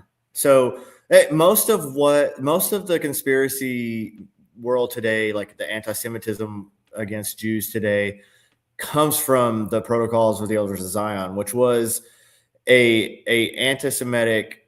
It was a write up essentially that that claimed that the Jews were, in charge of all of the. It was basically what Hitler kind of made his money on once he took complete power, was to completely vilify the Jews for all of these things that, like, they couldn't actually be in charge. Wasn't it like a fake document that Yeah, somebody made it's to all make fake. it look like it was the It's all. Jews, and It it was started just in. some Yeah, random person like wrote it? I know what you're talking about, but I can't remember exactly where it came from, but I think the premise. Tsarist Russia is where it came from. So Okay, so so yeah, so it goes all the way back to it's an the ancient Russian document. I Revolution. thought it was oh, the Russian Revolution. Okay, that Russian makes sense. Revolution. Um okay, yeah. It's like propaganda, right? It's 100% propaganda. Like, literally, it was written to give them an enemy that they needed. And what better enemy than the enemy of everybody in since the history of mankind, right? So well, they were already the Jews were already having issues in Russia before the Bolshevik takeover, because there were all these pogroms. So the czar of Russia was oh yeah. actually really anti-Jewish, and so were the Yep. Reds. And Yep. then and so they were doing all these pogroms against the Jews, which is why they had joined the Democratic Socialist Party, Right. because the Well, and Bolsheviks, that's where the Zionism movement kind of began. yeah, the Yep. Bolsheviks were just a faction inside of the Democratic Socialist Party of Russia. And then when they gained enough people, and so they had like 23,000 members, and less than 900 of them were Jewish. But when they got a big enough majority inside the Democratic Socialist Party, they declared themselves the majority, and that's what Bolshevik means, is the majority, like Right. in Russian. And so then that's when everything went out from there. And they didn't first to start attacking Jews because they were trying to um, align with everybody to get them against the czar and the old guard. Yeah. Yeah. It's your common collectivist. It's the same. Hitler did the same thing. Mussolini did the same thing. Yeah, but then They eventually they turned against them at some point because yeah. Stalin was so paranoid about everybody. Right. Well, and Stalin also. Stalin. It was a point of his to get rid of all the Bolsheviks. When he was trying to take power, because again, it's the same concept as is the same reason why Hitler got rid of the brown shirts after he took power. It's the same. All of these systems that they use. It's the same reason why Mussolini, after he took power, he executed the leader of the fascism that he started there. Was because once they took power, they no longer needed that. They no longer needed that paramilitary wing. They have military now. They have systems that they're going to use in place of that. And in Stalin, especially, Stalin wanted to get rid of. I mean, that's why there was there was a huge rift between him and Trotsky, and that's why it ended up kind of creating the war between him and Trotsky that he ended up winning, obviously. But the main point of all of this is that people just don't know history, so they don't understand that all this even happened, and then Well, they there's don't people understand. making up fake stuff. So like I've been watching this. So I one of my friends, after Charlie Kirk was killed, she got into all this conspiracy stuff, and because I was a conspiracy theorist, she came to me, right, thinking like, "Oh, we're like, look at all this stuff I know now." And I was like, "All that's nonsense. Like, what are you talking about?" Right? And then she got upset with me, and she's like, "No, no, you need to listen to the space that I'm hanging out in like 8 hours a day on X." I was like, "Okay." So I went and checked it out, right? And it is like this dude yelling at everyone, and he's programmed an AI chatbot with all this conspiracy slop nonsense, and the people in the space are asking the AI bot questions, and it's telling them all this nonsense. And I was like, "Oh, this is like next level conspiracy Was it Ian brainwashing." Malcolm? Was it that account? No, it's called Truth Teller. There's a lot. There's a lot of really bad ones. There's Diligent Denizen. Ian Yeah, Malcolm, these who are all, like but they're all, yeah, Malcolm's connected to this guy, this truth teller guy. There's like this network, and they're making up fake documents. Like mhm. they have a document that says Stalin was a Jew, and argued with her saying Stalin was not Jewish. Like, what are you He's from talking about? And Stallin's then from Georgia. yeah, she showed me like this fake um genealogy document, and I was like, bro, like Yeah. anybody could make this and just, Yeah. put. Well, that's the problem with all. So that like that's another that's another reason why it's hard with the Epstein documents. Like so, when this all started, Right. everyone That expected Epstein. right. Everyone expected like they were like, "Where's the Epstein list?" They expected a list that would be like Bill Clinton had sex with 7 10-year olds, and then like Bill Gates did this and he did this, and like they expected this list of like incriminating evidence and like laid out so that you could just be like, oh my god, that's the list and they're all on it. That's not the reality of how our world works, right? So I've explained this before in other streams or spaces. There's no such thing as like intelligence in the wild, right? There's information and there's data, and intelligence is then taking that information and that data And and, analyzing and it. analyzing it exactly, and then quantifying it, and then determining the value based on whatever it is you're talking about, What's right? So useful? Yeah, you need to yeah, find out what's useful, get rid of what's not, or right, else you're just flooded with nonsense. exactly. So you have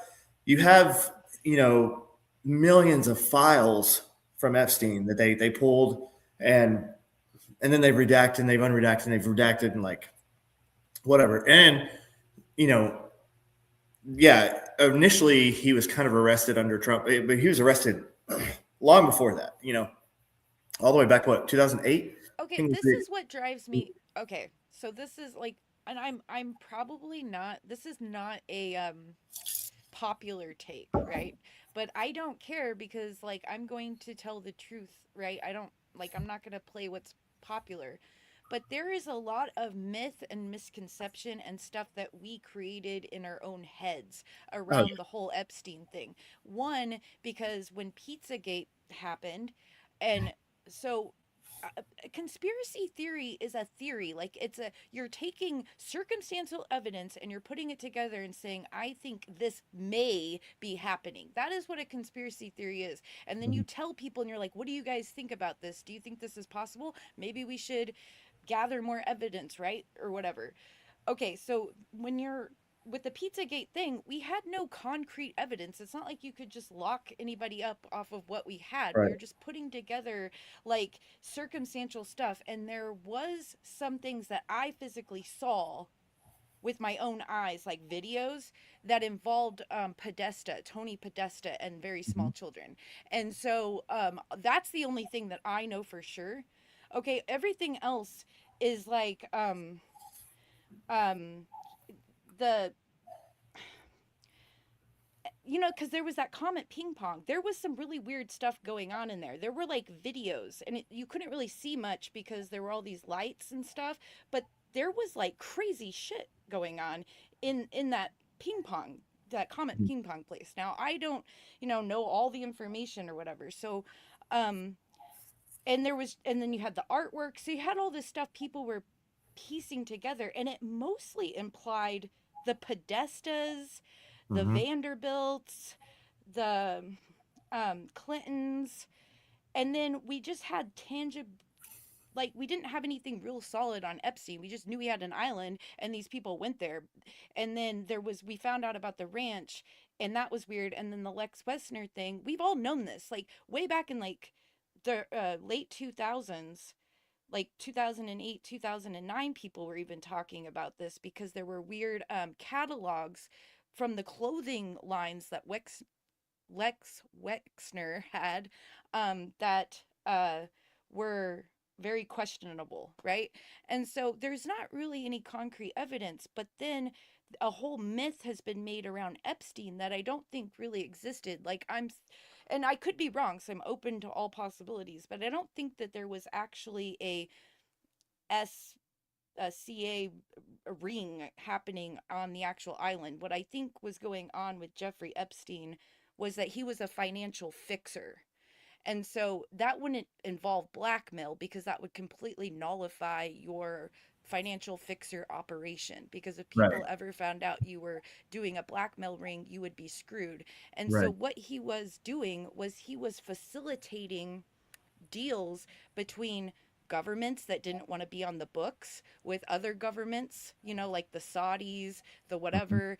And then he would work with our CIA or the French intelligence or the British intelligence to get deals done in other countries they didn't want on the books, Right. you know. No, And no. then, I absolutely agree with that assessment. I think I think he was a financial fixer. He was, and then that became a kind of international fixer. He was yeah, he had ties to Russia. He had ties to, like you said, France, to the UK, to most of Europe. He had ties to all the Gulf states. He had ties to, the United States, obviously, and key personnel in all of these different areas. yeah. And And then how these things work, like, so say you are a government, you work in the government, like say you work in like the Ukraine desk, of the foreign mhm, security, and you're like making policy and you're reading stuff there and everything. Well, um, you do favors, right? So that so this is how politics work. That's why it's all so dirty. It's all so corrupt. You'll yeah, do favors that lobbyists want or like certain mhm, interests want. You'll do a favorable policy for them so that when you get out of government, you can get these big think tank jobs, these yeah, big military complex jobs, and the fixers get you into those. So the fixers set you down and say, "Who all owes you favors?" And I'll get you into a job. And so Jeffrey Epstein was doing stuff like that. Now, mhm, there's a cursory separate thing. So, separate from all that, because even so, this is what I don't understand. There are like depositions and of like Ghislaine Maxwell and all these thing that happened in Florida. There's depositions, there's court documents, there's tons of stuff that you can read that tells you what happened, and it's not the story people paint out there when they talk about this. Okay, when you actually look at the documents and read the testimonies, read the depositions. So one of the things that Ghislaine Maxwell said was that around this time that the thing happened in Palm Beach, or that was going on, was that Jeffrey Epstein started taking large amounts of testosterone, and so then he wanted like women around to massage him, like just like weird perverted, like he just wanted yeah. massages. And um so so I think that's sort of separate from the fixer operation. I think he was bringing those girls in to do these weird massages, and um Well, then I think, it's just a power. It's so think about it this way. So he wasn't always a wealthy, powerful person, right? There's steps that were taken that got him into that role. I'm doing an article kind of on like that, and then it goes through some of the rest of the stuff. And he once he got into that powerful role, so I think it's kind of the same thing that you can attribute to like what happened with P Diddy. Is these people, they get to this stage where they have more money they can ever spend, and then they actually have the power and influence with like very powerful people that it makes them feel like they can kind of do whatever they want. And so then it's like a, hey, I'll just do whatever I want because that's the whole point of life, right? but And then they but when you justify. yeah, but when you look at those documents and what the girls said in that specific case, they were not trafficked to other people. It was only Mm-mm. Epstein. and So and so he targeted like maladjusted or like people that were already troubled, like women that were young girls that were on their own or didn't have like family, didn't have support structures. Like he targeted these women on purpose to get these specific things from them, obviously, which is again all terrible. right. But So then the thing that happened with, so if you look at Ghislaine Maxwell's case, people are always saying the thing like, okay, well, why is she charged with conspiracy to traffic? Where are the people she trafficked to? In the charges, she's not charged with trafficking to other people. She's charged with trafficking to Epstein. The Mhm. conspiracy is between her and Epstein. Nobody else is in those court documents. So I think I wouldn't say nobody else. So yeah, from your early court documents you're talking about, nobody else was. no, yeah, You, I'm only focusing on the cases out of Florida and then the later federal case with Ghislaine Maxwell. I'm yeah. only focusing on that. Now, the others, that's why I'm saying I think that is separate from this other stuff where he was Hmm. juicing parties with girls, where he's like, Hmm. when he's in his fixer world, he's juicing girls, juice deals. So he's got girls around because no guys, you can't have a sausage fest. So he's getting all these young girls in here to juice the deals if you're meeting with a Saudi prince and Right. you're having parties and I stuff. mean that So that I that's think that's a something too. completely separate thing than the stuff that happened in Florida is what I'm Right. saying. And people, so also a lot of Americans don't understand how the rest of the world works. So we've been in situations before when we got into certain countries and we're meeting with higher ranked officials of those countries. And literally, like, we would sit down and they're like, we're just going to, like, come meet us tonight. We're going to have some drinks and it'll be, and then we'll talk a little bit of business and then we'll go on. And then they would bring in like all these women. You're like, all right, like, we're in Africa or we're in wherever. Like, I don't, definitely we're good. We're all good here. But that's the way the world works. That's how That's you the juice way. deals. That's how you get deals Yes, going. that's the way Um, the powerful people in the world work. And yeah, I'm not saying it's good. Obviously, it's not oh good. yeah, no, I'm not. Yeah, I'm not saying it's good. But I'm that just trying to explain is, like what was happening. yeah, And also, I think what is also interesting is that we only have the FBI files. What would be actionable crimes is going to be in the CIA file. yeah. Be- Oops, something just fell. Because if like say the attorney general, for example, had side dealings with fixers like has happened in the past, like in the 70s and stuff, this with the Iran Contra, these Mhm. things have happened. Those are actually actionable crimes, but all that's Mhm. going to be inside of the CIA files, which we don't have. We only have Well, no, FBI. we don't have them, and no one's ever going to have those. And they probably, honestly, they don't exist anymore. I don't, I don't think that, I don't think that he was working for any intelligence agency per se. No, he wasn't employed by them. He didn't No, have like a 201 or anything. from what I've seen from the files and what my article will say too, it will reflect, is that if anyone was handling him, which again, it's incredibly hard from the outside standpoint to determine if someone was being handled by a government agency, by an intelligence community, asset. That's like you would have to be inside of that intelligence agency and get that information from them to verify that that was their asset. And even then, sometimes they have off the book assets that are not like they're not reporting up the chain too. So it'd be really hard to like say exactly what was going on. But what I can say is that he did have a lot of involvement with Russian intelligence assets. He had a lot of involvement with UK intelligence assets, Oh yeah, and definitely and UK. then he had a significant he had significant involvement with the left.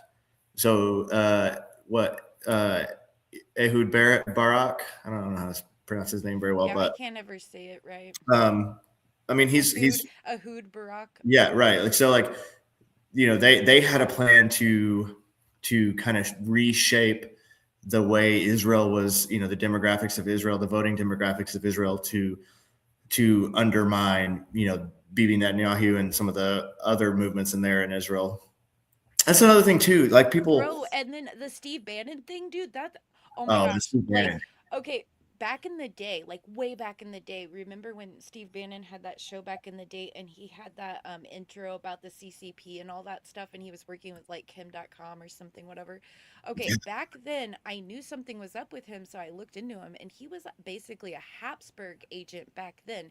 And then I kind of like forgot about him for a while, but because he popped up on my screen on Twitter because of this whole Epstein thing, I was like, oh, that's right. Because even back, like, I remember back then, like, we knew this. Like, a lot of this stuff, it's like people act like it's new. He, the story was that Epstein hired him to um, refit his image, which is probably a lie. Um, but anyway, so I started like plugging him into my weird stuff that I found on the right, which involves like Catholic stuff and like aristocrat families that are wanting monarchies back.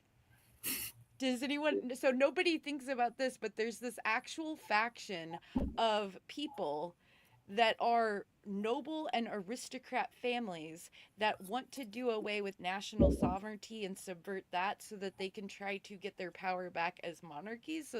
So Right. I mean, that makes so sense. Why would you yeah, not? so I started looking into that, and this is nuts, dude. Everything I found, and Bannon's connected into all that stuff.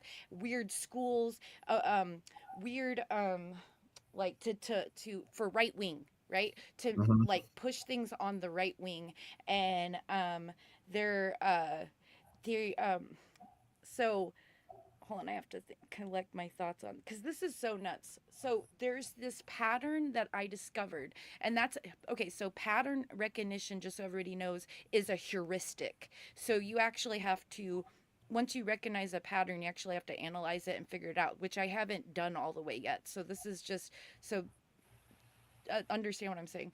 So, but there, I found this pattern that um, is just really weird. So Candace Owens was on the left. She became right overnight. Then she became Catholic. Then she married an aristocrat. Okay. And then she started subverting the right. And she's connected to this John Mappin guy and goes to a castle. Okay. This John Mappin guy has several other influencers he's connected to with the exact same story arc. Eva something and Dutch. She was on the left. She became right overnight. She became Catholic, and then she married an aristocrat of like Spain or Italy, and then she started subverting the right. And there's several others that I found too, and they're all connected in this network of people that's connected to Steve Bannon because he works for the Habsburgs, which is the royal family out of Prussia or whatever. So like, isn't that crazy? I'm just like, I all this stuff is just so crazy. I have to like analyze it. Oh, you're muted.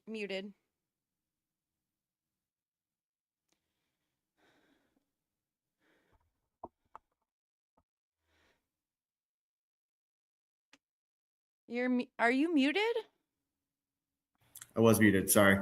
Okay. So just like what you were saying about the like Steve Bannon being on the right, but kind of doing things that are like monarchist, I guess you could say, is on the right if that's what he's kind of going for. But there's chameleons. There's chameleons around us all over, and they're very good at disguising what they are saying in here until they get to a point where they no longer have to disguise that, right? And so again, you can sit here and you can be on the right to gain you whatever you need to gain out of that, whether that's a following, whether that's a platform, whatever it ends up being.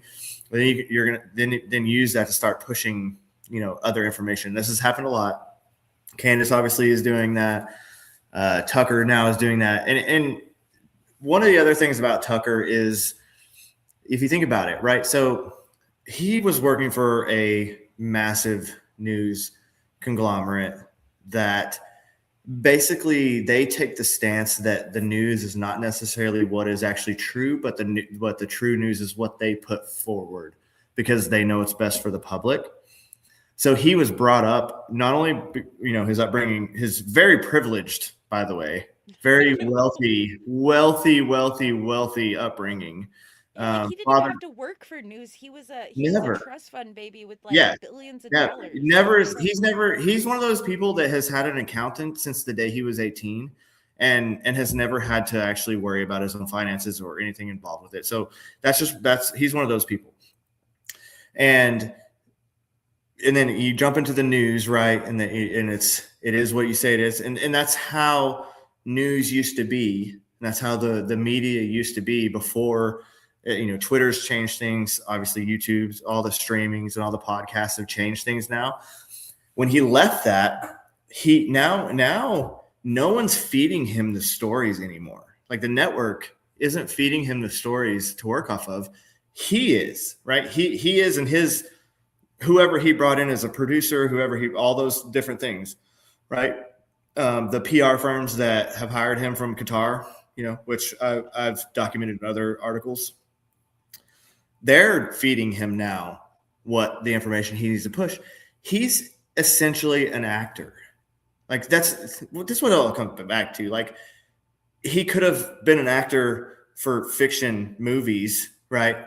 But he's just an actor on screen to get across the point of what initially the network wanted to get across, and now what his network wants to get across. So that's why we're seeing. Well, networks are connected to intelligence too. A lot of them. 100%, So 100%. Yeah. yeah. So where all that information is coming from, maybe the mode of it has changed, but the like he's still the same person that's going to push whatever either data is driven or his producers or his funder, his backers are pushing. That's just the way the world's going to work. And yeah, I wish it didn't work that way, but that's the way it works. So that's why it's important for those of us, normies, we'll call them normies. I'll fit into that too.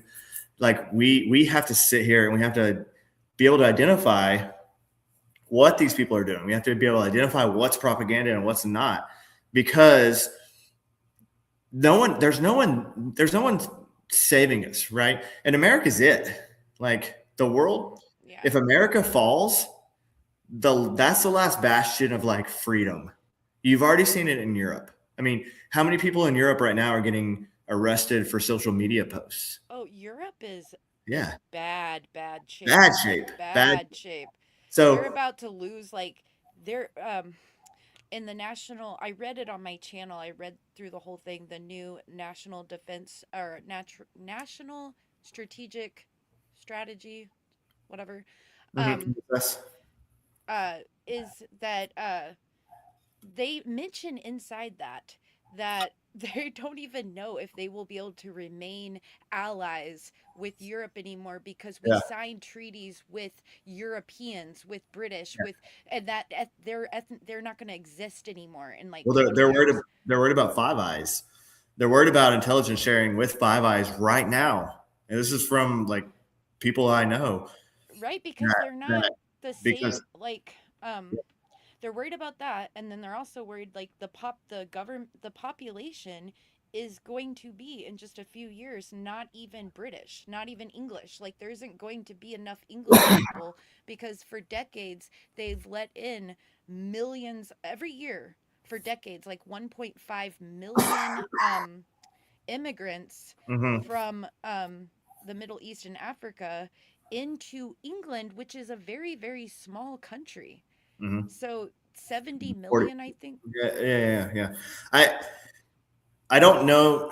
Maybe not a few years, and especially if there is a lot going on in the UK right now where people they've had enough. Especially like your native Britons, your native, Irish and Scottish, that are like, no, like this, we're not dealing with this anymore, and they're at a point. Yeah, I know. Yeah, it's a really big boiling point over there. Yeah, they're at a point where they're I'm not going to say civil war, but civil unrest. I would put it at that point where they would get to a point of civil unrest where, there's enough people taking to the streets that like, you're not doing this anymore, man. And it needs to happen. And well, these types of things are really scary because you're bringing in people from other countries that when they have civil war, they take machetes to whole populations and genocide people. You know what I'm saying? So like Rwanda and stuff like that. Right now, they're murdering hundreds of thousands of Christians. So. Right. So you just brought in all these people that's like sort of their mentality, and they're becoming the majority like real quick. So so yeah, Europe's in really, really bad shape. I don't know why we started talking about Europe. Hey man, we're just going, we're just going with it right now. Sorry. No, I want to bring up a few. Hold on, let me see here. All right, so I got this from surfing is fun .soul. I'm not going to ask you about your name. I'm assuming you like surfing. The purpose is to weaken democracy, Israel's democracy. They're trying to make the jihads, the victims, anything to demoralize democracies that fight to protect themselves from non-democratic tribes. Yep. The Islam Marxist alliance is real. And I'm going to call it that for just name recognition purposes. It really would, the better term would be the Islam collectivist alliance. But Marxism is still the overarching theme of that, because class struggle is going to be the main part of, what they're going to use against Western democracies. So, absolutely, Israel is the only democracy in the Middle East, which is another reason why it's so insane that people are like, they're so evil. It's like, it's a democracy. It's just like literally based on the Arab countries have an ideology called like Ba'athist. It's a weird Ba'athist. word. Yeah. And that's basically like a form of fascism. Yeah. It's like an Arab style fascism, and it's a political ideology that most Arab countries like hold. And so that would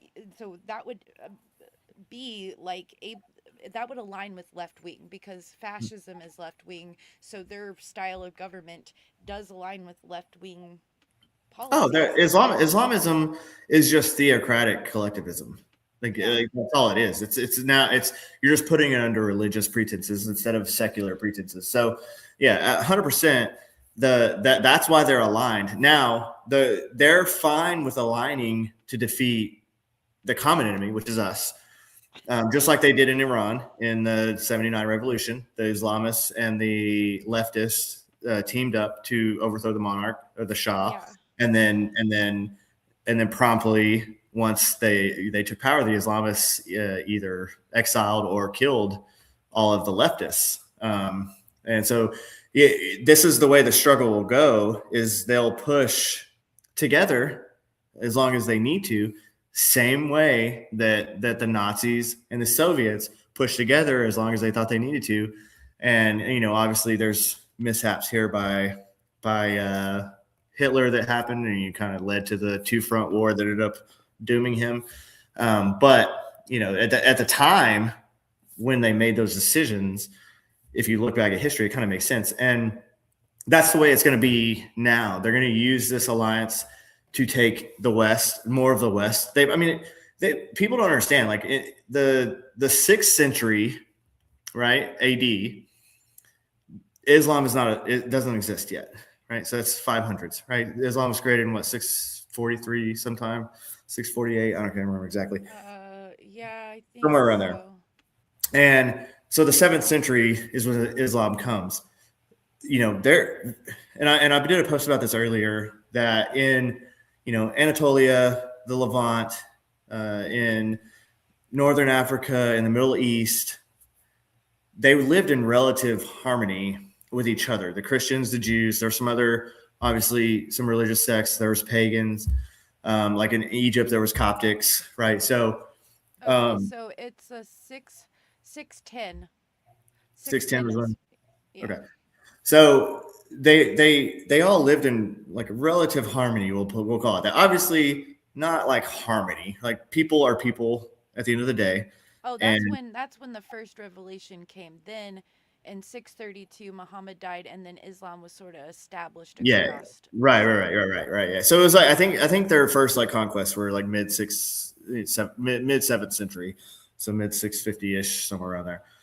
So, but before that, you had populations of Christians, of Jewish people, and then some other pagan, religions that lived in relative harmony. Again, they're people, right? There's no people in the history of people. It was always kind of crazy, because you had the Mongol hordes that would come and like kill you'd have like whole populations wiped out by the Mongol horde. I mean, just all of history is like crazy. Yeah, I mean, you have the infighting with the Greeks. You have like all, yeah. So people are people, right? They're always going to fight each other because. And then they like wiped out Carthage, Yeah, like... yeah. So people are people, but then Islam comes in, and Islam conquers, and then not promptly. They did actually. It took a little while because they understood the process of it. But they conquered, and then they assimilated and basically converted Anatolia, which is Turkey, right? So this is massive. So the Byzantine Empire before the Ottomans ended up taking over was a massive empire, right? As the Holy Roman Empire. Well, they actually it's pretty cool because they actually like maintained for a while after Rome fell. I think like 1,000 more years didn't they last? So they Yeah, were like holding in strong yeah, because 14. Yeah, 14. Yeah, I just did a post about it, and I already forgot the damn date. 1483, I think 1473. Someone can correct me if I'm wrong. Somewhere around there is when 1463. Maybe that one sounds right. Um, the Ottoman Empire finally took Constantinople. Basically, the Byzantine Empire by that point had been almost all the way destroyed. Constantinople, it was basically a city state at that point, well, which is you know crazy. what's so crazy too is that weird conspiracy that the Jews were that the Ashkenazi Jews come from the Khazarians, like in the Ukraine area in the steppe region. Mm-hmm. And people think this, and it's like, that's so untrue. It's not true at all. And that whole group of people, I think, if I remember correctly, I've got to go research this, were completely wiped out by one of the Mongol tribes, Oh yeah, like one of their conquests. So, like, those yeah, people never, they didn't, they got completely genocided. 100%. Yeah, and I mean, so the Islam, the Islam conquering that happened between from the 7th century on all the way until the 14th or until 15th century, 16th. Actually, they invaded Vienna in what 1600s. So there's a lot of conquests by the Islams for a lot of history. Islams, I just made it Muslims, whatever the hell they are, and they do they convert by force. The jizya tax was a real thing, and anyone that would refuse to convert was considered a second class citizen. They couldn't hold office in politics. They couldn't have a place, a higher place in society, because I mean, against all a caste system.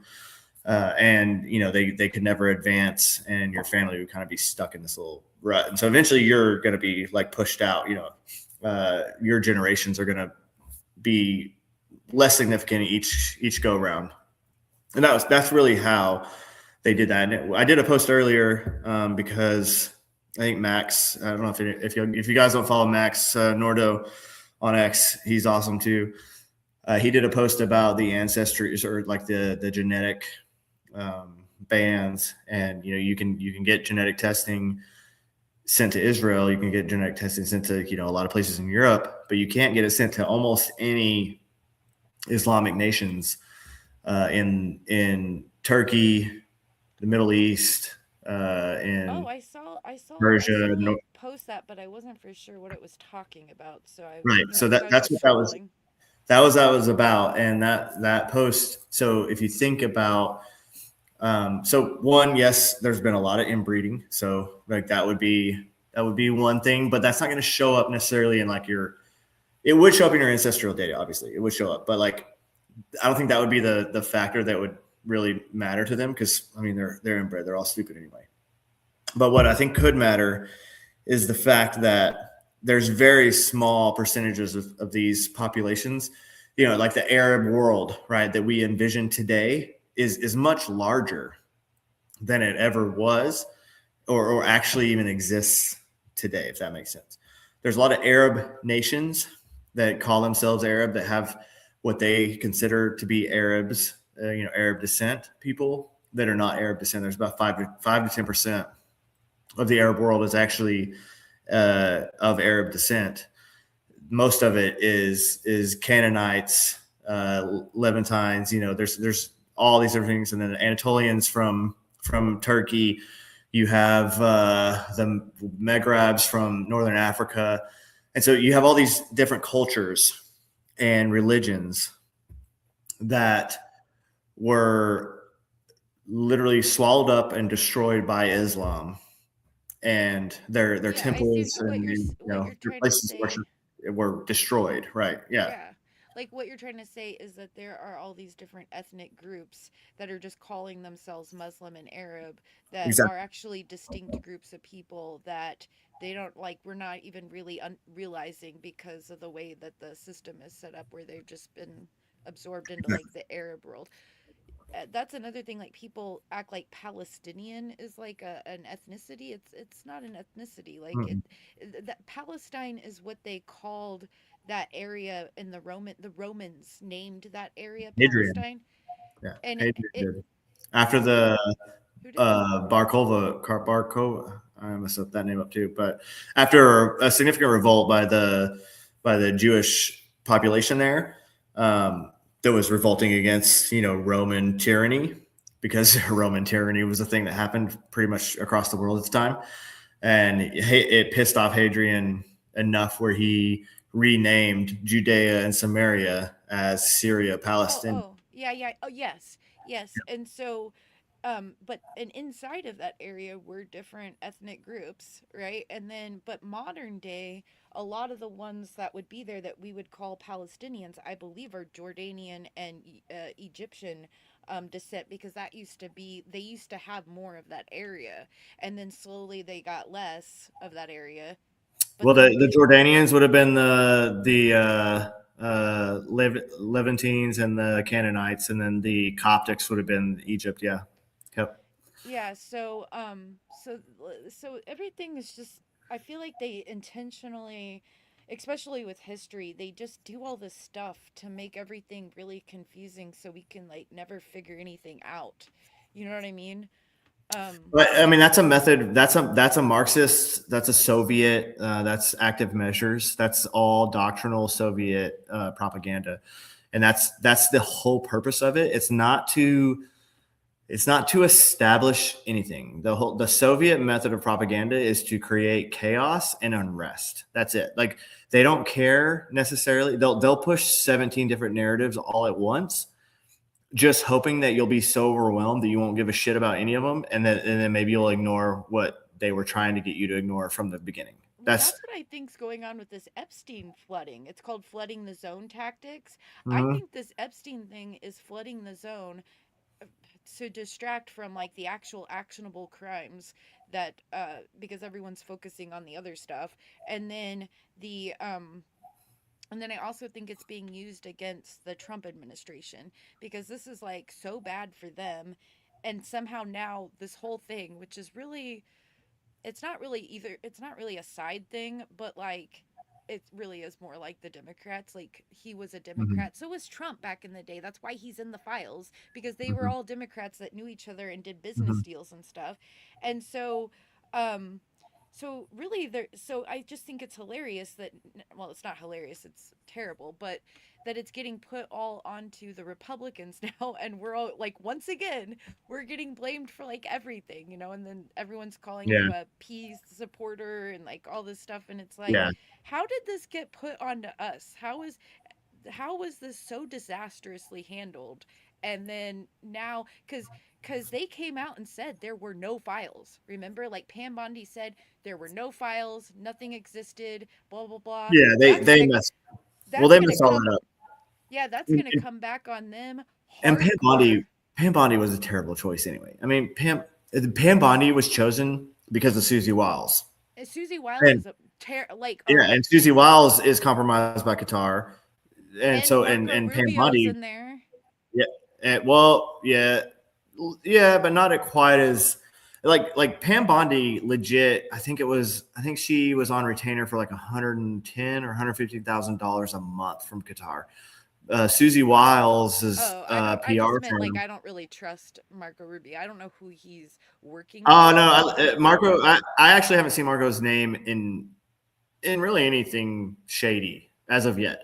That's at least come publicly. It's oh Susie no, Wiles, I which think is he's I think he's very neoconish, and I have like negative views on neocons.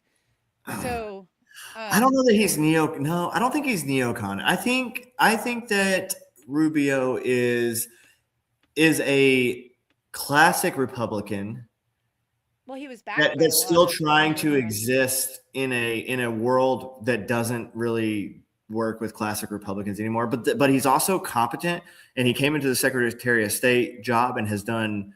Yeah, And he's actually, been I the do only agree with. effective. He's been honestly the only real effective cabinet member of Trump's administration that I think you can look at and be like, yes, he's been I effective. actually do agree with that. I Yeah, he's actually been do. effective from the beginning.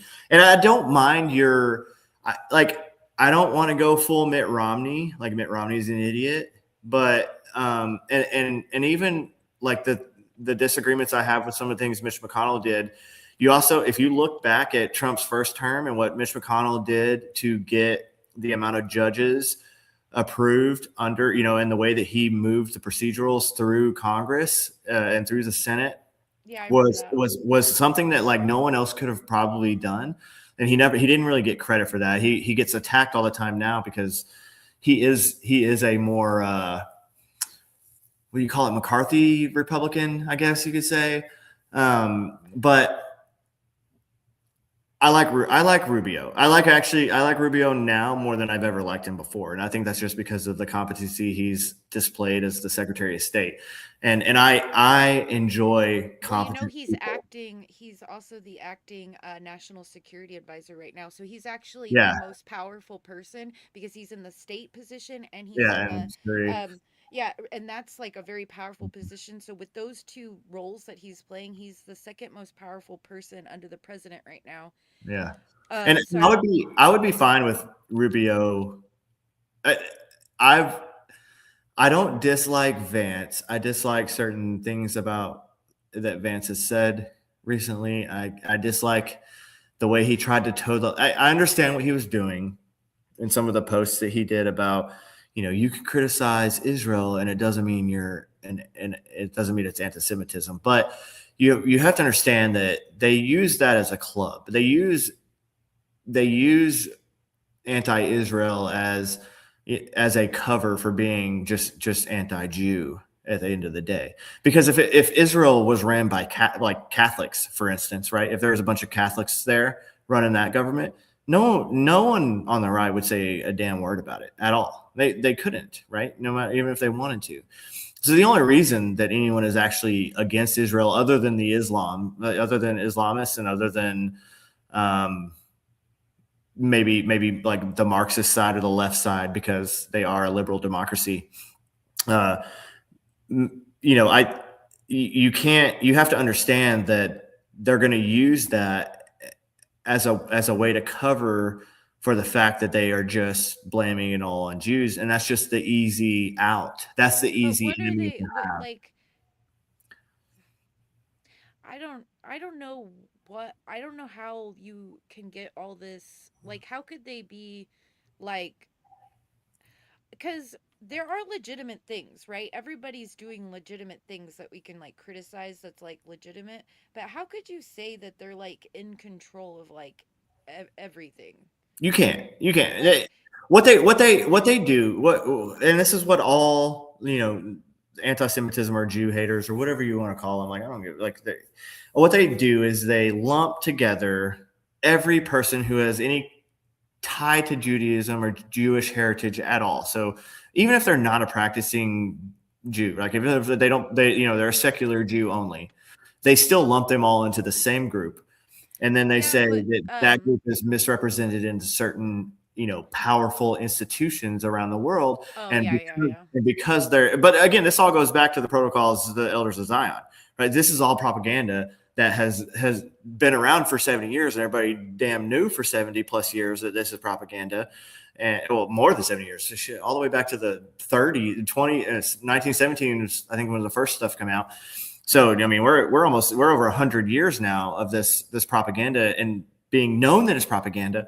It's just people don't understand history, and they don't know that that was historically propaganda. They just see this stuff, and they're like, they see this well written pamphlet that was propaganda in the 30s, and it's been scanned in now, and they look at it and they're like, look what this shows. This shows that the Jews own it all. And you're like, Well, I no, think that okay, they even own. if they did own it all, even if they did, right? They didn't after Hitler got his way. So they lost enormous amounts of not only their lives and their heritage, but like their wealth. The Nazis stole. I mean, I don't know what the equivalent today would be, after, putting inflation into it, but it was a massive amount of wealth that they took from the Jewish communities as they removed them and sent them to death camps and sent them to work camps and all that. So, Well, uh, here's like my sort of thoughts like on the Jews, which isn't that much because like I just don't think it's like um as big of a deal. But I think that they have like a lot of generational trauma because of the things that they've gone through throughout history.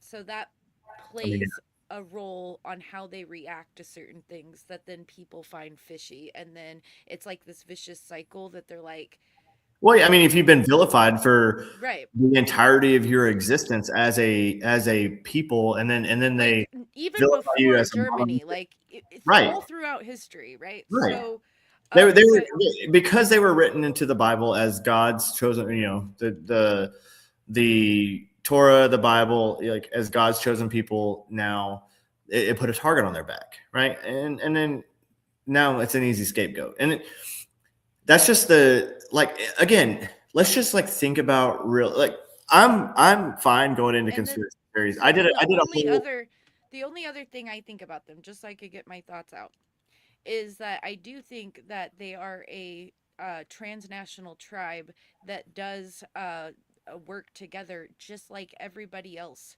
So like us European ancestry people, we're like the only ones like not really doing this, but all throughout history groups tend to work for themselves, help each other out, like you know what I'm saying, like stepping stone, because if you're a minority like the Jews, like they're not doing anything weird is what I'm trying to say. They're a transnational group that of course like are bonded by that, Oh, and they're a group of a people who, tribe, yeah, right? they're a tribe of people who have been have centuries and centuries of diaspora of being, having to exist as diaspora in all different areas of the world. So yeah, I agree with you But they that. are going to do things to help themselves out because that's what tribes do. Well, Native yeah, American why tribes wouldn't? do it. Right. So we're kind of like the only ones that aren't doing that. So when people notice this kind of stuff, they throw in all this other conspiracy stuff and like extrapolate out from it things that like are a little like impossible and sort of ridiculous because it's just like um do you see what I'm saying? Like they're Yeah. taking things that are just like natural and normal and that but we should be aware of, right? But like not to like demonize, not just to be aware so you don't get taken advantage of like in a business deal or like you would want to know things like on a micro level. So on a macro level in geopolitics you want to know things like that, but it's not to there shouldn't be any like I'm seeing people on Twitter going around and after on under like every Jewish person's posts it's like you demonic I rat mean, a lot like of the spots, I get them, dude. I get if I no post my anything. I told you my friend got wrapped up in all that stuff. She's doing it and I know she's a real person, dude. And just like just before Charlie Kirk got killed, she wasn't conspiracy theorist person at all. She was into like psychology and trial watching. And Yeah. now she's like completely like she's like scared. She thinks that they're um like she's like we have to save humanity. Why won't anyone wake up? They're so evil. Like all this crazy stuff and I'm like, whoa, dude, like this is, you know, Yeah. Now it's gotten crazy recently, and I've gotten death threats. I've gotten just because I'll put something that's like Israel's not that bad. Like Israel's no more bad, bad or good than the United States is. They're no more bad or good than any other government is because governments are made up of just people. made up of people, right? Exactly. So like they're constrained. The whole government structure is just meant to constrain people from doing terrible things to other people. That's the whole point of government, right? Like now, obviously, there's terrible forms of government that do terrible things to other people, but the Constitution of the United States and the way the United States is set up is meant to protect people from the government, and a lot of people A lot of people forget that and think that, and especially I've talked about this before too. The left doesn't look at government as a something to protect the people. The left looks at a government as a tool to implement the changes and what they think needs to happen. Because again, That's a really collectivism, good point. That's like a right? really good point. Collectivism cannot exist without authoritarianism, because collectivism requires the government to force certain things on the populace. And if you dissent against that, then the government is going to punish you or whatever, exile you, do whatever they need to do to get rid of you, because a collectivist government that is going to elevate the collective over the individual cannot have an individual pushing against the greater good of the collective. So that's why it's so important that people understand the Constitution. People understand the reasons behind why the founding fathers, debated for years and years, on how the Constitution would actually end up, and then some of the amendments to the Constitution, because it is the single thing left really protecting individual rights in the world. And if that goes away, I mean, look at Europe. Europe does not have, most of the countries in Europe do not have a constitution that elevates God-given rights over anything else. Well, It they're just, trying to do away with jury trials in England. Like yeah, they want to do it's, away with jury trials in because it's England cheaper and cheaper. where they came from. Right, Um right. this, So it's one of those, it's so one of those things. are you aware of like the weird like ancient like sort of occultist like ties to Marxism and communism and even fascism? Like they actually go back, if you follow the philosophers that they got their thoughts from, if you follow them all the way back from like philosopher to philosopher, they actually go back into time into like some really weird stuff. Like do you know the Pythagorean um triangle that we use in math, the Mhm, Pythagorean thing? mhm, So that guy actually like had a hippie cult, like a communist mhm. hippie cult way back then. Did you know that?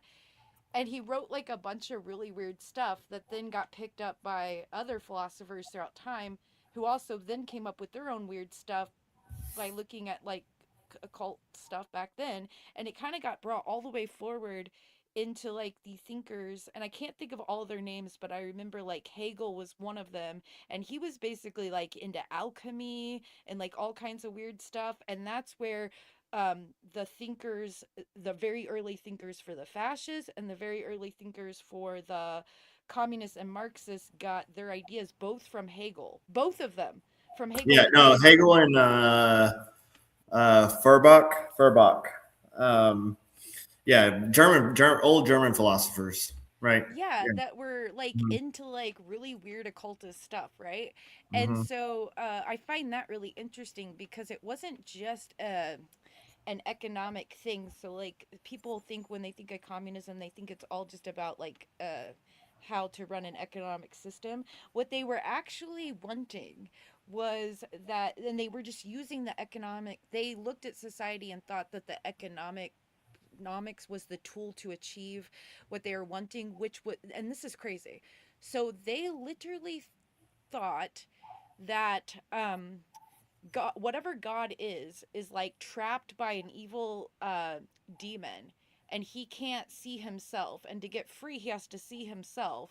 So they said that they had to create a new man, right? They had to turn humans back into social creatures, how we used to be, because they didn't even have a good understanding of how people were before in ancient time. Like they had this weird romanticized version of it, but they mhm. said we had to become social men again, all of us, every single person has to, for this to work, so that our and like we become this new man, this new social creature, so that our little divine spark of God will reflect back to God so he can see himself and then free himself from the demon, which would then make us live in utopia.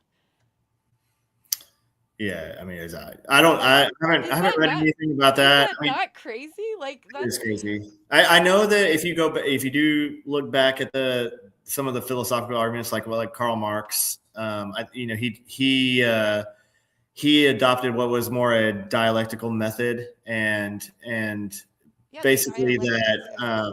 that material conditions, rather than like Hegel believed in ideas or ideology that drove change, and then Marx believed that it was material conditions that drove change, which then that's what brought forth the kind of class struggle aspect of Marx's ideology. That was also he used the French Revolution had a lot of Marxist ideology built into that. It was a collectivist revolution, Oh yeah. and then but Marx also, there was some British guys too, Smith and something, that had other similar kind of philosophies. You also have to remember, and a lot of And people don't the understand. Nazis were doing the same thing too. So they wanted to create a new man, and but they related it all to like this weird thing, like whenever they were talking about the father, it was relating to Odin and how they had to reunite their souls with the soil, and that's where you got this blood and soil ideology, which was sort of had religious connotations to it because they had to retie themselves uh like spiritually to the soil to Right. of the nation state to make it happen, to make like they were, you know what I'm saying, like there was something else there they were all trying to make happen, you know what I mean. Hmm. That's sort of mystic, and I when I found that out I was so like blown away by all that. I was like, wow, that's crazy. Hmm. um Yeah, I mean, a deep dive into, I would say, the transition time between the 1400s to 1700s, 1800s would be a good time for anybody to study that wants to understand how collectivist ideologies kind of began. all these ideologies, Yeah, even classical right, liberalism that are right, right, right. studies, Classical liberalism, because because because that was all our embedded in monarchy. Like everything was monarchies before yeah that, right? our forefathers were revolution. Like they Mhm. created a revolution, like it was all these ideologies spilled out in the enlightenment period, and ours just happened to work out really well. You know, for Well, but we just basically they ideological. used different philosophers than the other ones did. They did, but the people, the Puritans and the people that left Britain and Spain and came over to the United States, or well, to Americas beforehand, and then kind of colonized America. They had a different view because they left. They removed themselves from the monarchs, right? Yeah, And my immediately direct wanted. Right. go And so ahead. they needed to figure out a better way to govern themselves. And because there was no nobility in America, right? There was Right. no, other than the forced nobility, like of the British, and the French, as they pushed influence on the colonies. But other than that, the actual naturalistic uh, view of the colonies from the people that had came over initially, and then the people Well, that were they were born there. settlers. So the people Yeah, who were exactly. initially Like, were settlers. right. Colony is the ones that the crowns, any of the crowns like France, Spain, England, when they set up their little spots, those were called colonies. The rest of the people were just settlers. And my one of my direct ancestors on my mother's dad's side was William Bradford. So like he's the one who like set up the whole Mayflower thing and Yeah, like yeah, got yeah. everyone to come over here and sign like the pact, and he was like one of the first governors of Plymouth Rock and stuff.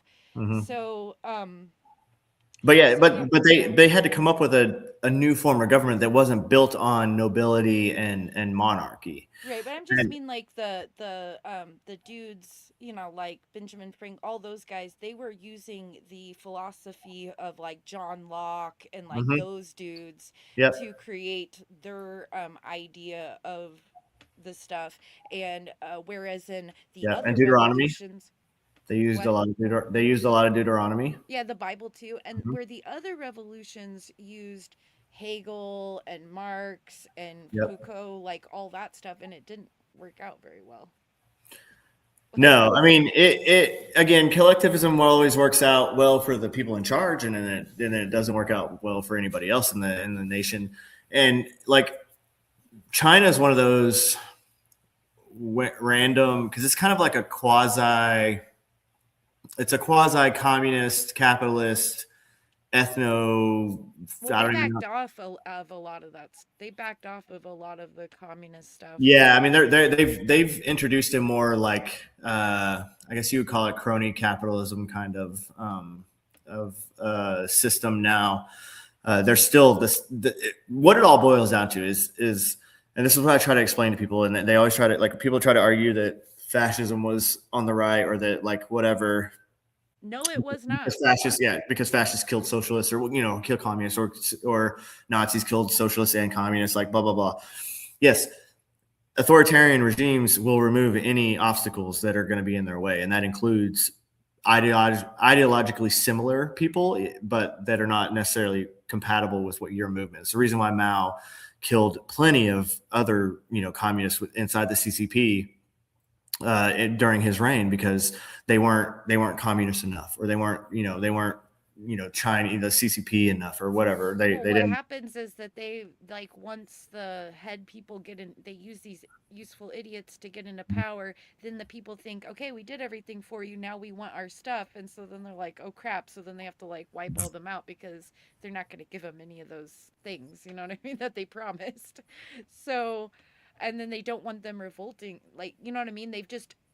They have this whole movement of people that can just go crazy and overthrow stuff, so they don't want them around to overthrow them, so they have to like get rid of them. Oh yeah, yeah, yeah. I mean, again, it's just like anything. Loose ends. You're going to get rid of loose ends. You don't want anything that'll come back to. It's the same reason why Hitler got rid of the brown shirts. It's the same reason why Mussolini got rid of a lot of the fascists after he took power. So, um, hey, I want to thank you so much for coming on, and I Yep. think everybody else. If there's any, I'll give it like a minute or two more for if there's any questions that anybody has, or anybody wants to fire anything off. But then I'm going to end it because my kid just texted me, and he's shouldn't still be awake, but he is, and so I'm gonna go make sure that little dude goes to bed. Um, but I don't see an exit button for me. I don't know where it went. there should be a red thing, a red like exit, or like a little Oh, okay, I see it. Okay, deal with the well, I studio. will talk to you later and have a good night. Yeah, Bye, thank you so everybody. much. Good conversation. Thank you for coming. Have a You're great one. welcome. Bye. Bye. Oh, this one. All right. Well, again, impromptu. Sorry, Rage. Yeah, this wasn't a planned space. This was I was kind of bored and got home and was like, let's just talk about some stuff. See if anybody's awake. Um, but thanks everybody for hanging out, and hopefully you learned something. Angel of Depth. Are you awesome? I don't know. Maybe you are. I think you are. You know Dante, right? Yeah. If Dante is friends with you, then I'm friends with you. Communism is a primarily social system. Economics is a means to. Yep. I mean, yeah. It's all collectivist ideologies use economics as a part of their systems, but the overarching themes always they elevate whatever. They elevate a class, they elevate the nation, they elevate the race, or whatever collective that they're elevating is what they kind of use. So that's why I use collectivism. I try to use that more than anything else. I say Marxism a lot because it all really does flow back into Marxism. I mean, Marxism was class struggle. So, when you talk about fascism and some of the other things, you can get into the nuance and you'd be like, well, it's not really. But like, let's be real, guys. Like, a lot of this is all driven by Karl Marx and Marxist ideology. So that's kind of why I throw it in that way. But I think let me check right quick. Bondi needs to be fired. Yep, I would agree with that. I think I got most of them. Audio was low. Sorry. This was not planned, so we didn't do any checks or anything. Yep. All right, guys. Well, it's almost 1 a.m. over here in the East Coast, so I'm gonna call it, and hope everybody has a great night. Thanks for tuning in. Hopefully, you were entertained a little bit and learned something. And see you guys next time.